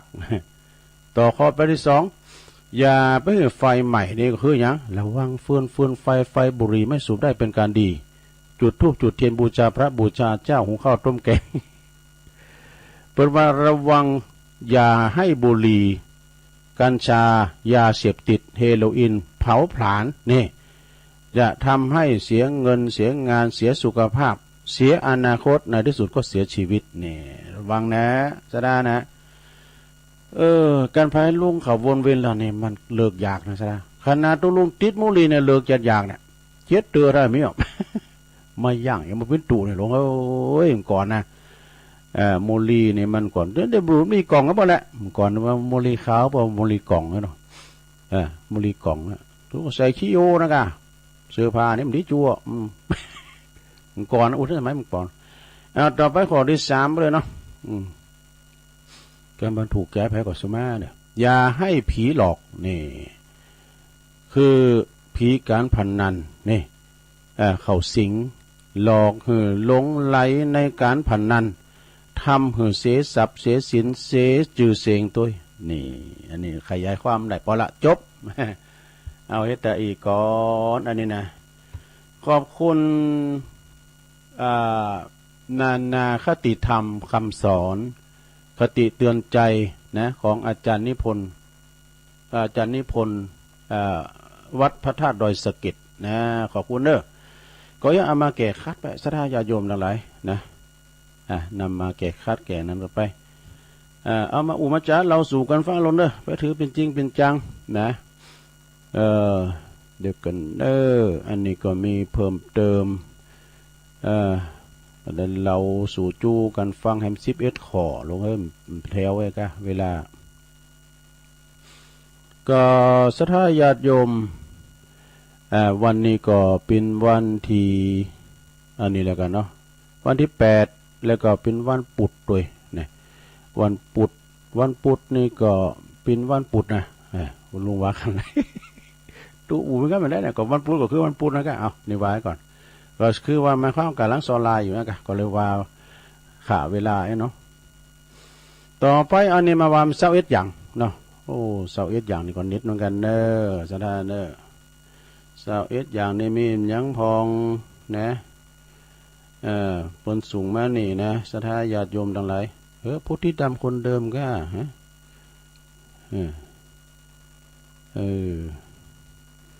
เอาละไม่นี่ละ22อย่างนี่คือหยังข้อที่1นะในแต่ละปีนะจงทำชีวิตให้ดีขึ้นมานะเพราะในแต่ละวันชีวิตกำลังเสี่ยนลุงในลงเนอนี่หลวงตาชื่นในอายุ74 ปีนะเปิ้นเตี้ยวตั้งแต่พุ่นน่ะปักไต่พุ่นขึ้นมาอยู่เตี้ยววุ้ยด้วยนะอันนี้เปิ้นนักเดินเท้าแข้งทองเปิ้นไปพักตั้งปุ่นตั้งเมืองฝางตั้งชัยปราการเนาะแล้วก็2การอยู่กับปัจจุบันเนี่ยบัจจัยการยุดทำนะในเรื่องสำคัญแต่มันคือการยุดตุกไปกับเรื่องตีบ่สำคัญยุดตุกให้ฟังลงเนาะข้อที่3อารมณ์ลบนะทุกชนิดอารมณ์ลบนะทุกชนิดจะทำลายเฮาก่อนที่เฮาจะทำลายสิ่งอื่นคนอื่นต่อไป ส่วนว่าอารมณ์ดีนะอารมณ์บวกนี่ก็ทุกชนิดจะให้ปอนเฮาก่อนที่จะให้ปอนคนอื่นเสมอเช่นเดียวกันนี่ข้อที่4วิจารณ์คนอื่นทุกวันใจเฮาก็จะต่ำลงทุกวันเนี่ยวิจัยตัวเองวิจัยคือดีนะวิจัยตัวเองทุกวันใจเฮาจะสูงขึ้นทุกวันแน่ข้อที่5ลงถ้าเฮาบ่มีคนมาทำให้เฮาโกรธนะเฮาก็บ่ฮู้เลยว่าระดับจิตของเฮานี่อยู่ตรงไหนนะเปิ้นมาแย่หน่อยแต่ปวดเป็นฟืนเป็นไฟนะโอ้อันนี้กิเลสแม่นนักนะไปเนาะถ้าคนได้นิ่งนี่นะหมายความว่าอันนี้ระดับจิตเฮาสูงอยู่ถ้าบ่มีไผมาทำให้คุณทุกข์ใจเฮาก็จะบ่ฮู้เลยว่าตัวเองยังมียังต้องพัฒนาโอ้เฮานี่เพิ่นมาแย่หน่อยเดียวนี้อารมณ์มาขึ้นนะบุตโตความดันขึ้นนี่เป็นฟืนเป็นไฟเลยนี่นะเฮามีคันติสักน้อยเฮาจะเกิดเพียงนะนาทีเฮาอดแฮมน้อยนี่นะเฮาก็คงจำไม่เลิงไม่ลามได้ขึ้นลงขึ้นศาลเฮาก็คมเสปืนไปนี่นะรับพิษพ้องมองใจหมางแกก็ไว้ละพอหน้ากันมันติดแล้วสะดานี่ต่อไปข้อที่6บ่ว่าภายนอกเฮาจะอยู่กับคนมากแค่ไหนแต่ภายในเฮายังอยู่ตัวคนเดียวเสมอเนี่ยจงหาวิธีรักตัวเองให้เจอเพราะบ่มีไผในโลกนี้จะอยู่กับเฮาเสมอสม่ำเสมอกับเฮาโตไปไม่ไผอยู่ด้วยเฮาตลอดซะนะเฮาก็อยู่ด้วยเปิ้นตลอดอะเมื่อเราก็จากกันไปมีพบมีพรากมีจากมีจรข้อที่7ลงการฝึกจิตและก็พัฒนาตัวเองอาจบัดทำให้เฮาพ้นทุกข์ตลอดกาลแต่มันทำให้เฮานี่ปิ้นตุกนานน้อยลงเนี่ยเฮาก็คือ ตุกเขาจะหน่อยลุงข้อที่8การแก่กรรมเนี่ยมันแก่บัดใดนะซะนะเนาะกรรมนี่คือการกระทำเอาดูเนาะดีที่สุดนั่นก็คือการแก้ไขพฤติกรรมของตนเองนะจะไปอย่างนั้นนะเฮาอยู่ถึงวันนี้ก็เพราะว่ากรรมส่งผลในชาติแล้วหรือว่าอดีตเฮาได้อยู่ดีกินดีพอเฮาเคยกินเคยทานมาไอ้กันเฮาเคยสุขสบายมาเฮาไม่โลภไปกับเจ็บหอมได้ขาดสัตว์เบียดเบียนสัตว์ก็ว่าไปนะข้อที่9ความดีเล็กๆน้อยๆที่ทำไปนานๆสุดท้ายอาจสร้างปาฏิหาริย์ให้ชีวิตนี่ซะนะเฮาพอเพิ่นหรอซะนะเปิ้นนั้นแผ่นดินไหวที่ปุ่นประเทศซีเรียหรือว่าตุรกีเปิ้นไปละอ่อนมาซะนะอยู่ปื้นตึกวันสักปลักหาพังขึ้นรอดชีวิตมาอย่างปาฏิหาริย์ซะนะต่อไปข้อที่10ข้อที่10ไปได้เร็วแค่ไหนก็ถึงเร็วแค่นั้นเนี่ยปล่อยให้เร็วแค่ไหนเปิ้นก็ว่าสุขเร็วเท่านั้นนี่นะข้อที่11จำไว้ว่าความทุกข์แล้วก็ความเจ็บปวดทั้งมวลบ่ได้ผ่านเข้ามาในชีวิตเพื่อมอบคำสาปนี่แต่มันผ่านมาเข้ามาในชีวิตเฮามอบคำสอนของเฮาเนี่ยเป็นมอบคำสอนนะทุกข์เฮาก็สอนเฮาการเฮาฮู้ทุกข์เฮาก็ฮู้ธรรมนะรู้ธรรมรู้ทุกข์ข้อที่12กล่าวแลของการใช้ชีวิตอย่างผู้ตื่นคือการยุดยุ่งวุ่นวายเรื่องของคนอื่นไปยุ่งก็เรื่องเขาลงเรื่องไผเรื่องมันต้อมจะติดกัน มันใช่ตัวลูกหลานมันไปเอาปิกเดือนก็จ้าเขาเดินนะมันปวดคอมันจะดีนะอันนี้จะเกิดก็ปล่อยมันเกิดลงงูเกิดก็หกไม่ย้ำมันก็เลี้ยวหันแล้วหันกลับมาวิเคราะห์ใจตัวเองนี่ข้อที่13หลายข้อมากเลยนะลงนะความทุกข์ทั้งหมดในชีวิตบ่ได้เกิดจากสิ่งที่คนอื่นคิดเกี่ยวกับเฮาแต่มันเกิดจากสิ่งที่เฮาคิดว่าคนอื่นในคิดเกี่ยวกับเฮานะงงกันเอาผ่านไปอย่างเร็วข้อที่14ต้องขอบคุณคนที่ทำให้เฮาที่ทำเฮาบดีนะต้องขอบคุณที่คนที่ทำบดีที่ช่วยเป็นตัวอย่างดีว่าอันยังบ่ควรทำข้อที่15หลายนะลุงเนาะว่าไปแต่เดียวกันเนาะบ่ว่าจะทุกข์หนักหนาสาหัสแค่ไหนนะ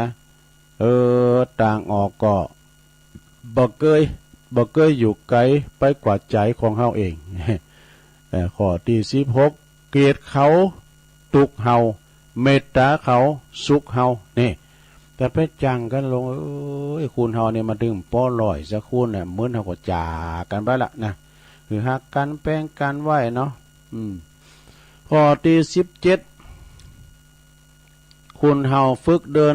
จนเก่งได้ชั้นใดก็สามารถฝึกใจจนเป็นสุขได้ทำชั้นนั้นข้อที่18ความตายเป็นเรื่องธรรมดาลงเพิ่นก็ตายเฮาก็ตายเนาะความตายเป็นเรื่องธรรมดาแต่การได้ใจชีวิตอยู่อย่างมีคุณค่าเป็นเรื่องอัศจรรย์สถาข้อที่19โปรดสังเกตดูให้ดีว่าสิ่งที่ทำให้เฮาน่ะทุกข์บ่อยที่สุดในแต่ละวันบัดใจพฤติกรรมของคนอื่นนะแต่มันคือความคิดของเฮาเองบ่ต้องไปคอยไปโยนบ่เลยต่อไปเป็นข้อที่20อย่าถือโทษโกรธคุณบ่คู่ควรเนี่ยอย่าตีตรวนตนไว้กับอดีตชะตาของเฮานี่อย่าหือไผมาเขียนขีดอย่าเอาคำที่เหมือนมีดมากรีดชิ้นต่อไปข้อที่21โหสุดท้ายแล้วเนี่ยขอเสียแล้วนะข้อที่21เนี่ยแถมอีกหน่อยหนึ่งว่ะเปิ้นว่านะหากคุณคิดว่าตัวเองมีค่าเพราะมีเงิน แน่เฮามีค่ามีเงินเฮาจะกินแล้วก็ได้เฮาจะใช้เพิ่นก็ได้นี่น่ะเอาเงินฟาดหัวไป แต่วันไหนถ้าเงินคุณหมดคุณค่าของคุณก็หมดไปนี่คุณเฮาเนี่ยมันเคยตูกาเนี่ยแต่ถ้าคุณคิดว่าตัวเองมีกาเพราะหน้าตาดีแต่วันไหนถ้าคุณแก่ลุงหน้าตาคุณเหี่ยวย่นลงไปหน้าตาไม่ดีคุณค่าของความเป็นคุณหล่อคุณแล้วก็หมดไป แต่ตราบได้คุณมีคุณหูตัวว่าตัวเองเนี่ยมีกาเพราะเป็นคุณดีตราบนานความดีคุณมีความดีคุณก็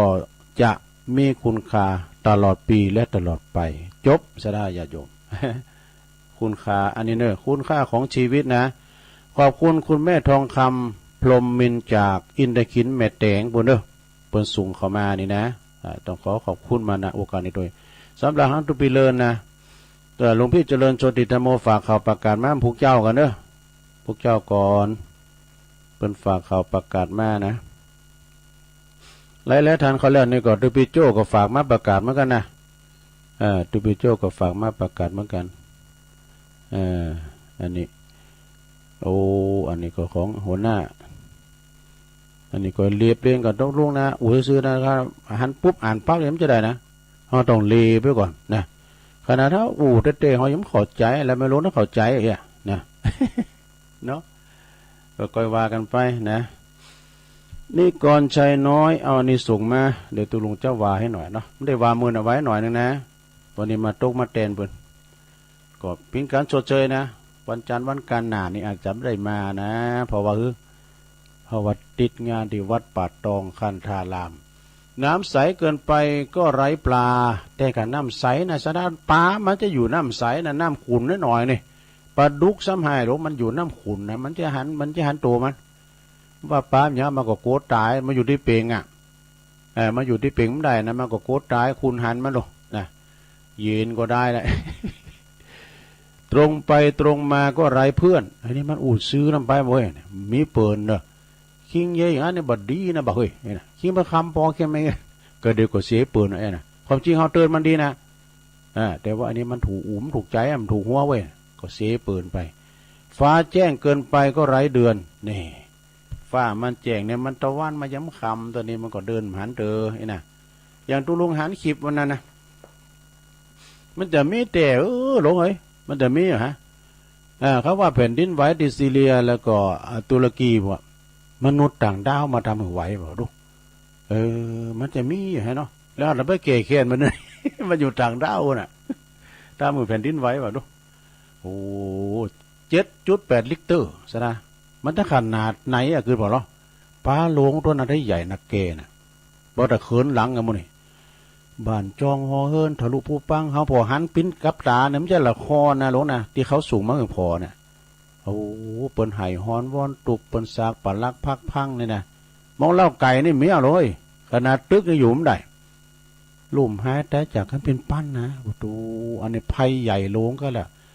สหประชาชาติองค์กรต่างๆทั่วประเทศทั่วโลกเนี่ยเปิ้นยืนมือไปช่วยเพราะอินดูมนุษยธรรมนะอินดูเต้ตุลุงหันก็ประกาศอกนะทุกนะฟ้าแจ้งเกินไปก็ไร้เดือน มันหาเดินเนาะซับซ้อนซ่อนเงื่อนก็ไร้ใจนี่มีพร้อมเกินไปก็ไม่ดีถ้ามีพร้อมล่ำไปก็ไม่ดีเหมือนกันนะลูกนะบกพร่องกว่านี้ก็ไม่ไหวไปบกพร่องลำไปนะบกพร่องนี่แป๊บอย่างฟังเปิ้งกล่าวเจ้าพับหากงานนี้มีการตกหลุมตกล่องอากาศตกบกพร่องกับผมขออภัยมาณโอกาสที่นี้ด้วยครับ ลุ่มหลงเกินลุ่มหลงเกินรักก็หนักใจคิดมากเกินไปก็หนักตนไปกึดหนักแล้วลงเนอเปิ้นว่าก็ได้ยินเปิ้นว่านะเปิ้นว่าหน่วยนักก่อนนักกิ่งกำกึดยิงก่อนนักใจนะ ไปกึดหนักเนอความดันตะขึ้นลุ่มหลงเกินรักก็หนักใจคิดมากเกินไปก็หนักตนเนี่ยอ่อนน้อมถ่อมตนก็เสียเชิงไปพินอย่างอ่อนน้อมถ่อมตนดีสุดนะสุมาได้ที่น้ำเปิ้นอย่างตุลุงปิงนี่นะพระครูปัญญาเทียมุตเนี่ย ปิ้นอ่อนน้อมถ่อมตนนะเปิ้นผมเสียตุลุงนะตุลุงใจหายหมดละนะว่ามนจ้าหวานปากเจ็บใหม่น้อมแล้วก็บารมีเปิ้นมีเนอะใช่ไหมไปจะไปสืบโพลาจาตากาสืบคนเดียวนะปกป้องคุ้มครองป้องกันแขวขาดปลอดภัยลกยาก็ลกคนเดียวอยู่ก็อยู่คนเดียวตุลุงเปิ้นสมรรถะขนาดมือถือมันใจโทรทัศน์พอเขียบก็มันซุบนะลงน่ะแล้วเปิ้นก็อาบน้ำเจ้าถึงว่าน่ะรู้ไปเข้ากรรมแล้วกันหนาวเป้งหนาวบ่ดูเปิ้นยังอาบน้ำอยู่นะเปิ้นยามเปิ้นว่ายามอาบน้ำเมื่อเจ้าหนาวเป้งหนาวเปิ้นอาบน้ำแล้วก็ไปนอนปะเหี่ยวกล้ามยังไงน่ะอันนี้ก็คืออ่อนน้อมถ่อมตนเนอะปิยวาจาอ่อนน้อมถ่อมตนก็เสียเชิงเข้มงวดเกินไปก็เสียคนเนี่ยยอมให้ทุกคนก็เสียการพอให้ได้พอพอให้ได้พอก็พอดีนี่หยวนเนี่ยเงินหยวนก็เนี่ยหยวนท่วนทีก็พอผ่านเงี่ยหูหลิวตาพอประมาณสงบคำรออ่านผลงานจริงได้รับมาแล้วอ่านแล้วช่างเตือนใจได้รับมาอ่านแล้วช่างเตือนใจนี่ อันนี้ขอบคุณเนอะน้องล่องหนึ่งส่งเข้าประกวดเนาะขอบคุณหลายๆนะวันพรุ่งนี้ก็จะเรื่องวัดเรื่องวาในโรงเนอะวัดวาอารามคือหมายความว่าครูบาเจ้าพรหมาพรหมจักโกนะเปิ้นลิขิตขีดเขียนไว้ตุลุงก็จะมาเล่าให้ฟังนะประดังแม่เพนขาวเตี้ยเอาทำบุญเก่าวัดกันไหม คือมันปึงกับเรื่องวัดเรื่องวาไอ้น่ะเนาะศรัทธาญาโยมวันนี้ก็มาพบมาปะกันเป็นมันบ่มีสาระอันหยังชักเท่าใดอโมนได้ตุลุงมันมีการที่ว่านำไปปฏิบัติได้ก็คือไปกับศรัทธาญาโยมได้ฟังแล้วเอาโมนเนมได้เนาะวันนี้มาตกมาแทนอาจารย์พระครูอภิวัฒนวิกรมก็ได้ยินเพิ่นกล่าวเจ้านี่ก็ว่าวันที่11เนี่ยก็แต่เพิ่นจะมีโบสถ์ตุเปกพระกันนะปูนที่วัดห้วยตองซักเนี่ยนะจำนวนหลายซะนะวันที่11กุมภาพันธ์ณที่วัดห้วยตองซักที่ต่างแห่งสถานีวิทยุเฮานะจอมตองนี่จะโบสถ์สาธุเจ้าต้องหนึ่งซะนะ1,111 รูปในเวลา 6 โมงปิ่นตุนไปนะฉะนั้นญาติโยมทั้งหลายก็อดถ่าใส่บาตรกันเด้ออดถ่าใส่บาตรกันการเป็นศาสนาทายาทนะได้บทตุเปกพาในเป็นบุญอันยิ่งใหญ่ได้มีการโบสถ์ตุเปกพระได้โบสถ์เนี่ยบทจิตบทใจอย่างตีตุปิเลินเปิ้นจะฝากประกาศมาเนี่ยเปิ้นโบสถ์พรหมณีที่วัดไม่อายโลงเด้อ2526กับพุกเจ้าได้ประกาศได้ตุปิเลินน่ะตุปิเลินนี่เพิ่นก็อยู่ปุ้นวัดศรีมหาโพธิ์มอนปิ่นตะโพธารามพระเจ้าหลวงปุ้นฝังพุ่นน่ะติดตักเข้ามาก็มีวรดรนี่เปิ้นก็อยู่ปุ้นอยู่ดอยน้อยพัฒนาตำบลหนองหานอำเภอสันทรายพุ่นนะคุณแม่จิรพันธ์โมป้ออันนี้เปิ้นอยู่ปุ้นแม่ขจารหรือว่าปุ้นเวียงป่าเป่าตุปิเลินดอยถาดโดยโยมผ่องศรีแก้วฟั่นจากสันกำแพงชมรมสกาย82กลุ่มเพื่อนพ้องน้องพี่กลุ่มเทพารักษ์โดยนวลนิจวชาติตักเข้ามานี่ก่อนชายน้อยมาแล้วฟังอยู่ครับตุลุงฟังอยู่เนาะแล้วก็กลุ่มคลื่นสีขาว138อันนี้ก็ตักเข้ามาตั้งไลน์แต่ตุลุงมี Facebook เอาตักตั้งไลน์เอาเนาะตอนนี้ตุลุงก็จะได้โอกาสเวลาเนาะตุลุงก็จะได้เปิดสายรอบ2ทำกรรมหนึ่งนะจะวางสายแล้วเด้อศรัทธาอยู่ที่ไหนจงแจ้งได้ก็โทรเข้ามาให้กำลังใจหรือว่าจะมาแจ้งผลการหับฟังอยู่ตอนนี้ชัดเจนในตัวพี่น้องลำปางมันฟังหลายนะผมจะมาหลายสายนะดีมันใจก็ มันผูมันไหนได้เข้ามาใหม่089 โทรกันเข้ามาเด้อแต่เจ้าก็มียายพรร้องวัวแดงสันกำแพงเจียงใหม่แต่ยินข่าวว่าพระอาจารย์เน้นหลักเพิ่นก็จะไปนะเพิ่นจะไปปล่อยหลงนะปล่อยหลงวัดร้องวัวแดงเจริญพร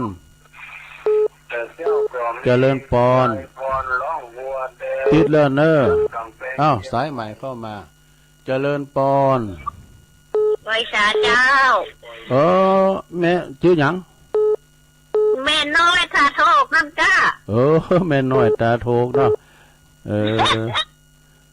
แม่น้อยตาโทกวันนี้ออกรายการบ่เจ้าก็ไม่คำตาโทกมาเหรอรู้จักเจ้าก็ไม่คำตาโทกอ่ะเปิ้นอยู่อำเภอเมืองลำปางไม่คำอันนี้แม่น้อยอ่ะตาโทกอ่ะเนาะลำปางนี่เอาป้ากันนะกะแม่น่ะเมษาได้มาแล้วนะที่มันเหล่ามนทาทิพย์จะปล่อยหลงอ่ะยินดีบนทาทิพย์เลยกะฟังชัดเจนนะฟังที่ไหนแม่นี่พังบุญยวาดกะบุญยวาดวิหารเนาะขอบคุณเจ้าหน้าที่ดีเจตัวเนอน้องแอมเนาะพระครูมาวัดศรีไต้กุ้มกันในวันที่3ตุลงหมูตีนี่มันจางไปนู้นมีรถอ่ะพี่ยังอ่ะเนาะเอาเสียงไปก็ได้เจริญพรนะจะได้รู้เพิ่นมีการไม่งานเนี่ยหมอเนาะอาจารย์มหาปัจจุยอย่างไรล่ะเจริญพรเจ้าภาษาเจ้าลุงสอนนะฟังไม่สอนฟังที่คืนไหนเนี่ยคืนเลยสิชื่อให้ชัดเจนขนาดไม่สอนอยู่หน้าทรายลี่พวกนั้นเนี่ยโธ่ชัดเจนนี่เนาะเหมือนกับชุมชนคนมันลีเนี่ยชัดเจนแม่มันโดดข้ามไปได้อย่างได้เนาะเขาอยู่ทั้งหมู่บ้านปางเนี่ยไม่ได้ยินนะ104เนี่ยแต่ยินไม่สอนคนเดียวว่าเป็นบุญกะอย่างนั้นพอลงวินนะกะพอลงวินก็โดดข้ามจ้ากำลังจ่าตุลุงเด้อบุญรักษาอนุโมทนาเมืองลี่พวกนั้นไม่สอนนาทรายลี่เป็นอันหน้าของตุปีวัดแม่หวางลุงเจริญพรแม่จันเรือนใสมาละเวียงตาการว่าเวียงตาการมาจะลายเด้อเปิดมาดานหัววัดติปล่อยหลงเป็นหมดเป็นหมดเป็นหมดมาจะลายวันหันเตียนแผ่นดินถล่มนั้นมันดูดเอาลงไปเลยตึกเป็นหลังพุทโธมันมีมาแล้วนะแผ่นดินสรุปเนี่ยนะเด้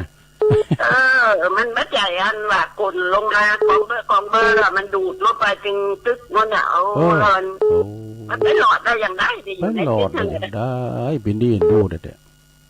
โอ้โหเจ้าวันที่ฟังข่าวตาย7 ปันปลายบาดเจ็บเป็นไปที่คุณดูโน่บะ7 ปันปลายอันนี้ผมมาอยู่ในตึกอ่ะเนาะสมันไว้มันขึ้นด้วยแล้วอากาศหนาวด้วยไหมถ้ามันหนาวก่อนหนาวแล้วมันถล่มลงไปยาแล้วมันจะเป็นพันหล่นไปทั้งนั้นนี่กับไม่เต้นหล่นมาได้บ้างขึ้นอ่ะเนาะไฟฟ้าก็ดับหมดอ่ะเสาไฟฟ้าก็ฝุ่นหมดอ่ะโอ้ยดูเด็ดเกิดเรื่องไทยอันนี้บุญนะเด็ดบุญเด็ดกินตันยังฟังน้ำฟังธรรมได้สบายอ่อนแบบน้ำหิมะก็แบบใจลงอย่างคนภูเขาไฟผมระเบิดชัดเจนดีนะตุลุขอบคุณแม่จันลายเนอบุญหักษาเนอโนโมทนาสาธุเปิดจานหาหลงหม่อนอันตุลุงผมได้ไปสักกรรมติดงานนะกะเปิดจานหลงหม่อนท่าเจริญตาน100 วันเจริญปอนเจ้ากาไว้สาเจ้าตุลุงไม่พันเนาะเจ้าฟังอยู่เจ้าตุลุงฟังติดแล้วโทร2-3 เตือแล้วเหมือนตีป่าบุ้งเวงเจ้าแต่ว่าก่อนไปวัดปุจเจไปวัดอันตุเลินเจ้านั่นก็พระธาตุปุจเจนะเจ้าไปร่วมที่เปิ้นนั้นเข้ากราบมาเจ้าตุลุงแต่ก่อนท่านอาจารย์เกษมสันก็อยู่ห่างกันนักเทศมัธยเมื่อตอนเย็นแม่หลวงตาบุญชื่นแม่เจ้าก็ไปสวดไปตัววัดเย็นทำวัดเย็นไปเปิ้นที่เรียน โรงเรียนบ้านเวียงฝางเจ้าทุลุงเจ้าโอ้ดีแล้วโทเป็นบุญกันได้บุญตากับหันทุลุงหันกันในโทรทัศน์น่ะบุญหลวงนะเจ้าแต่ว่านี่นะได้บุญสอนนะเจ้าทุลุงบอกเขากับเวลาไผ่หันอันหลวงตาชื่นสักวางนึงอ่ะตุปทาอยู่ป่ะเจ้าเมื่อเช้านี่ก็รอใส่บาตรป้าแหนมดีกันโอ้นักเทศนักเดินเท้าแข้งทองแต่อันนี้เนาะตั้งแต่ปักไตแล้วเจ้าตุลุงโอ้แต่เทศม่วนเจ้าหลานสาวยังชอบเลยโอ้ดีเจ้ายินดีแม่พันเนอกำลังใจนะเจ้าสาธุพี่น้องใส่ปาการเมืองฟ้างก็ฟังกันหลงไหลแม่อายด้วยเจริญปอนแม่บัวพัดเจ้าว่าตลาดลูกชัดโอ้แม่บัวพัดกุลันเนาะแต่ว่าพระเจ้าก็ซื้อ4,000เขาเนี่ยเขาไปดีกว่าฮะแล้วก็ลวงมาก็มาจับมาหลวงตาชื่นพอดีนะเจ้าว่านะบุญกะโทษเด็กสาไหวจะกระดับมากี่รถพอเปิดมาบ้านให้เห็นว่ามาบ้านเห็นส่วนดวงมาบ้านเจ้า3 กิโล8 กิโลจูโอ้ดีกะใส่จะเปิดหมดอ่ะวันนี้ไม่เขาไปชกเจ้าที่วัดนั้นไปใจใต้หนูดูดีไม่กันดีเขาเปิดไปดูมาหมวยทอนเขาเจ้ามาขายไปเป็นยังโอกาสหน้าเนาะยินดีแม่บัวพัดหลายๆเนอะน่าจะรู้เนอะกำลังใจเนอะบุญหักษาเนอะเจ้าชาอนุโมทนา0899555656เจริญปอนตุเจ้าตุลุงแม่ยังแม่สุตาแก่นเมียงเจ้าแม่สุภาไปอ่ะแม่สุตาสุตานามสกุลยังก่อนแม่สุตาแก่นเมืองจันเมืองไงเนาะแก่นเมืองเจ้าแก่นเมืองแก่นเมืองอยู่บ้านไหนอยู่ยังอ้อยใต้เจ้าอยู่ห้าชัดเจ้าโอ้โหมึงฝรั่งปางแล้วได้น่ะเจ้าย่างก่อนย่างโคกะย่างอ้อยย่างอ้อยไต่ย่างอ้อยใต้เจ้าขอไปกำลังใจตุลุงนะอำเภอก็ค่าก็ไหมเนาะมือห้างชัดเจ้าห้างชัดตุลุงอย่างเงี้ยยังเลยสัญญาไม่แน่นอนห้างชัดห้างชัดดีเจ้าขอบคุณแม่เนอะสายใหม่ก็เนี่ยมันเคยโทรเนี่ยมันได้ยินสะเตือนเนาะในพันหนึ่งวันแต่ไม่ร่วมกันเสร็จดีกะเปลี่ยนไปดังปอพันด้วยปอพันแย้มกลีบจากปุ่นอ่ะตุงเกนปอพันเนี่ยเพิ่นก็ให้ระวังคนขับรถตู้นะลุงพันนะขอบคุณหลายๆเนี่ยแม่สุตาเนอะเจ้าแก่นเมืองนี่สายใหม่กะสาตุเจ้าสายใหม่มาแล้วเจริญปอนกราบไหว้สาบารมีธรรมต้นลุงนันชัยวัฒน์นะคะเสโนได้ฝากพระลบครับโอ้น้องเบลมาแรงได้ครับผมดีกันน้องเบลอากาศเริ่มเย็นมาเห็นแล้วนะต้นลุงรักษาสุขภาพเด้อน่ากะรักษาสุขภาพเด้อฉีดน้ำอุ่นเยอะๆเด้อน้ำอุ่นน่ากะว่าใจเสียงหนักไปหน่อยเสียงอบอ่ะยายพรว่าเสียงหลวงวะวันนี้ต้นลุงก็เตะน้ำเตะทำได้ดีเหลือเกินเนอะวันนี้ได้ฟังอยู่ครับขอบคุณหลายๆผมพูดจะเตะคือตัวลุงมีสุขภาพแข็งแรงตลอดวันนะครับโอ้สาธุเนอะน้องเบลเนอะไว้ตาครับตัวลุงครับผมเมื่อเจ้านี่มันอากาศมันโล่งดินะดูต่างวาหน่อยเมื่อเจ้านะมันสมองโล่งดิเจริญปอนจ้าตัวลุงโอ้แม่สีทอนกันนี่แม่สีทอนน้องบัวใจประการเนาะจ้าชัดเจนนี่แน่วันนี้นะพระบาทอุดมมาใจประการจ้าพระบาทอุดมเจ้าโอ้ดีเลยกันดีแล้วร่างใจนะตะลุงอนุโมทนาเนอะยินดีหลายๆจ้าวันเสาร์ตูน้องบัวใจประการสายต่อไปเจริญปอนไปสาเจ้าตะลุงไม่รู้เจ้าคนบ้านขนาดเลยแต่ไม่แรงเนี่ยวันนั้นกลืนเหมือนกันนะแรงกว่ากลืนเหมือนกันเลยรู้โถเสียแล้วเนี่ยไม่รู้สายฝนเที่ยวนี้ถ้าบัดติดถ้าบ่รู้เห็นไปใจน้อยเด้อไปใจน้อยใจน้อยนะตั้งนี้ก็เหมือนกันอ่ะอันตั้งตีนด้อยนะแม่ครู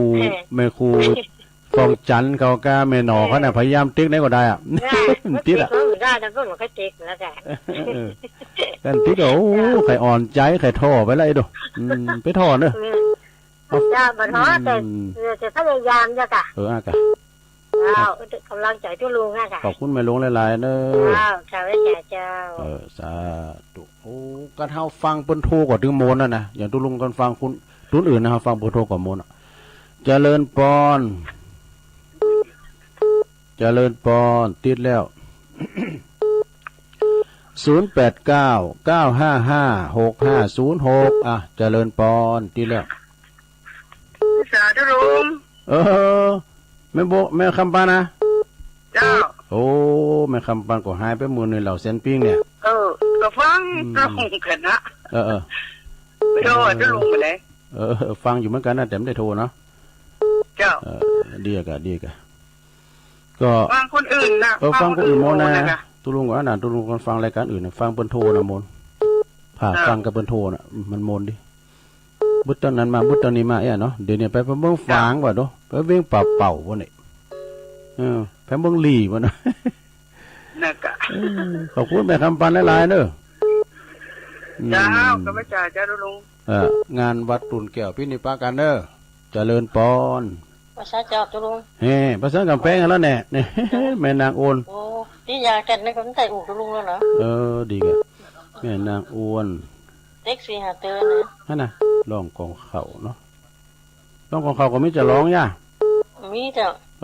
ร้องบ่แดงกันเนาะมีร้องบ่แดงอยู่จ้ะ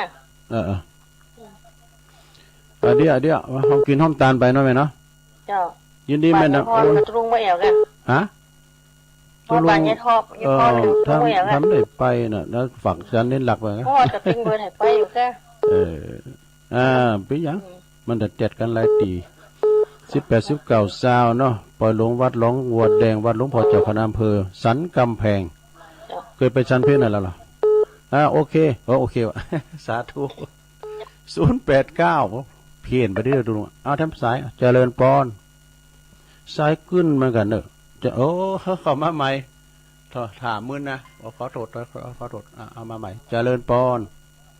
ครับไว้สาครับทุกครับโปลงวินมาแล้วโปลงวินฟัง104เนาะครับ104ครับน่ะก็โอ้ฟังอยู่เด้อ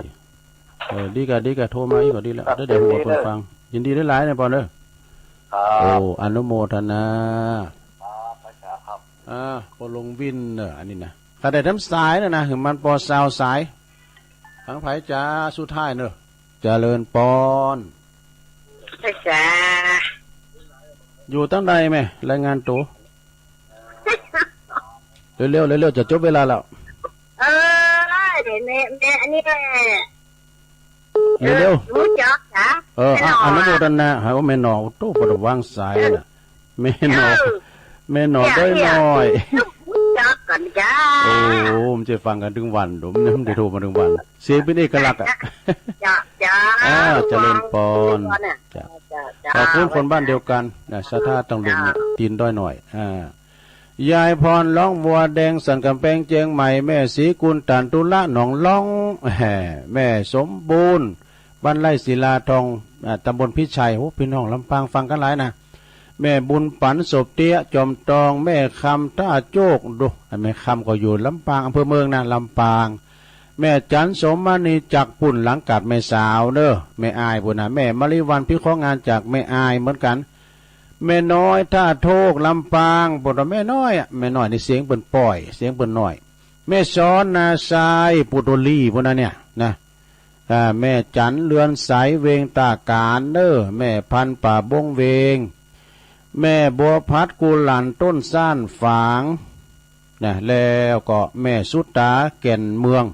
อันนี้ยางอ้อยใต้เด้อห่างชัดจากวัดลำปางวะนะน้องเบี้ยวนี่น้องเบี้ยวเป็นปัจจัยคุณเหล็กแล้วก็แม่สีทอนน้องบัวชัยประการฟังน้องโบฟังพระบาทอุดมแม่หลวงสายฝนจันกุลนะบทติดลุดนะโอ๊ตเอานะผู้เจ้าก็มาแล้วน้องผ้าขาวแล้วก็แม่คำปันเหล่าแสนปิงเด้ออำเภอป่าซางตำบลบันเลินแม่นางอ้วนร่องกองเข่าเนื้อสันกำแพงโปลงเวียนจากสันขีเล็กเวียงป่าเป้าสุดท้าย แม่นอโดยน้อย แม่นอโยมแม่ของงานท่านพระครูตุปินหนึ่งเนาะเอาแล้วเนาะศรัทธาญาติโยมทั้งหลายตุลุงก็บริหารเวลามาก็พอสมควรแก่กาลเวลานะแต่มาตกมาแตนอาจารย์พระครูอภิวัฒนวิกรมตุลุงก็ถึงไปไหนเปิ้นหือแตนก็แตนไปนะได้มาอุมาจากระปอกศรัทธาก็ดีละหมดอกหมดใจแล้วเนาะวันพุกเจ้าก็ตื่นเจ้ามาก็ฟังเพลงกันเนาะฟังเพลงเก่าโบราณแล้วก็เฮาก็ฟังนำฟังธรรมกันนะกติธรรมจากหลวงปู่ครูบาเจ้าพรหมมาพรหมจักโกเนอวันพุกนี้เปิ้นก็จะเอามาเล่าให้ชาวบ้านได้ฟังเดี๋ยวก็ฟังผู้กองชัยพรกันต่อเนาะทุกนำรายการจากลาสตาไปกดพิษพัดประกันสุมาภายเนื้อขอบคุณทางเจ้าหน้าที่ดีเจทุกสถานีตัวจัตตาโลธรรมาวัฏันติอายุวันโนสุขังปะลัง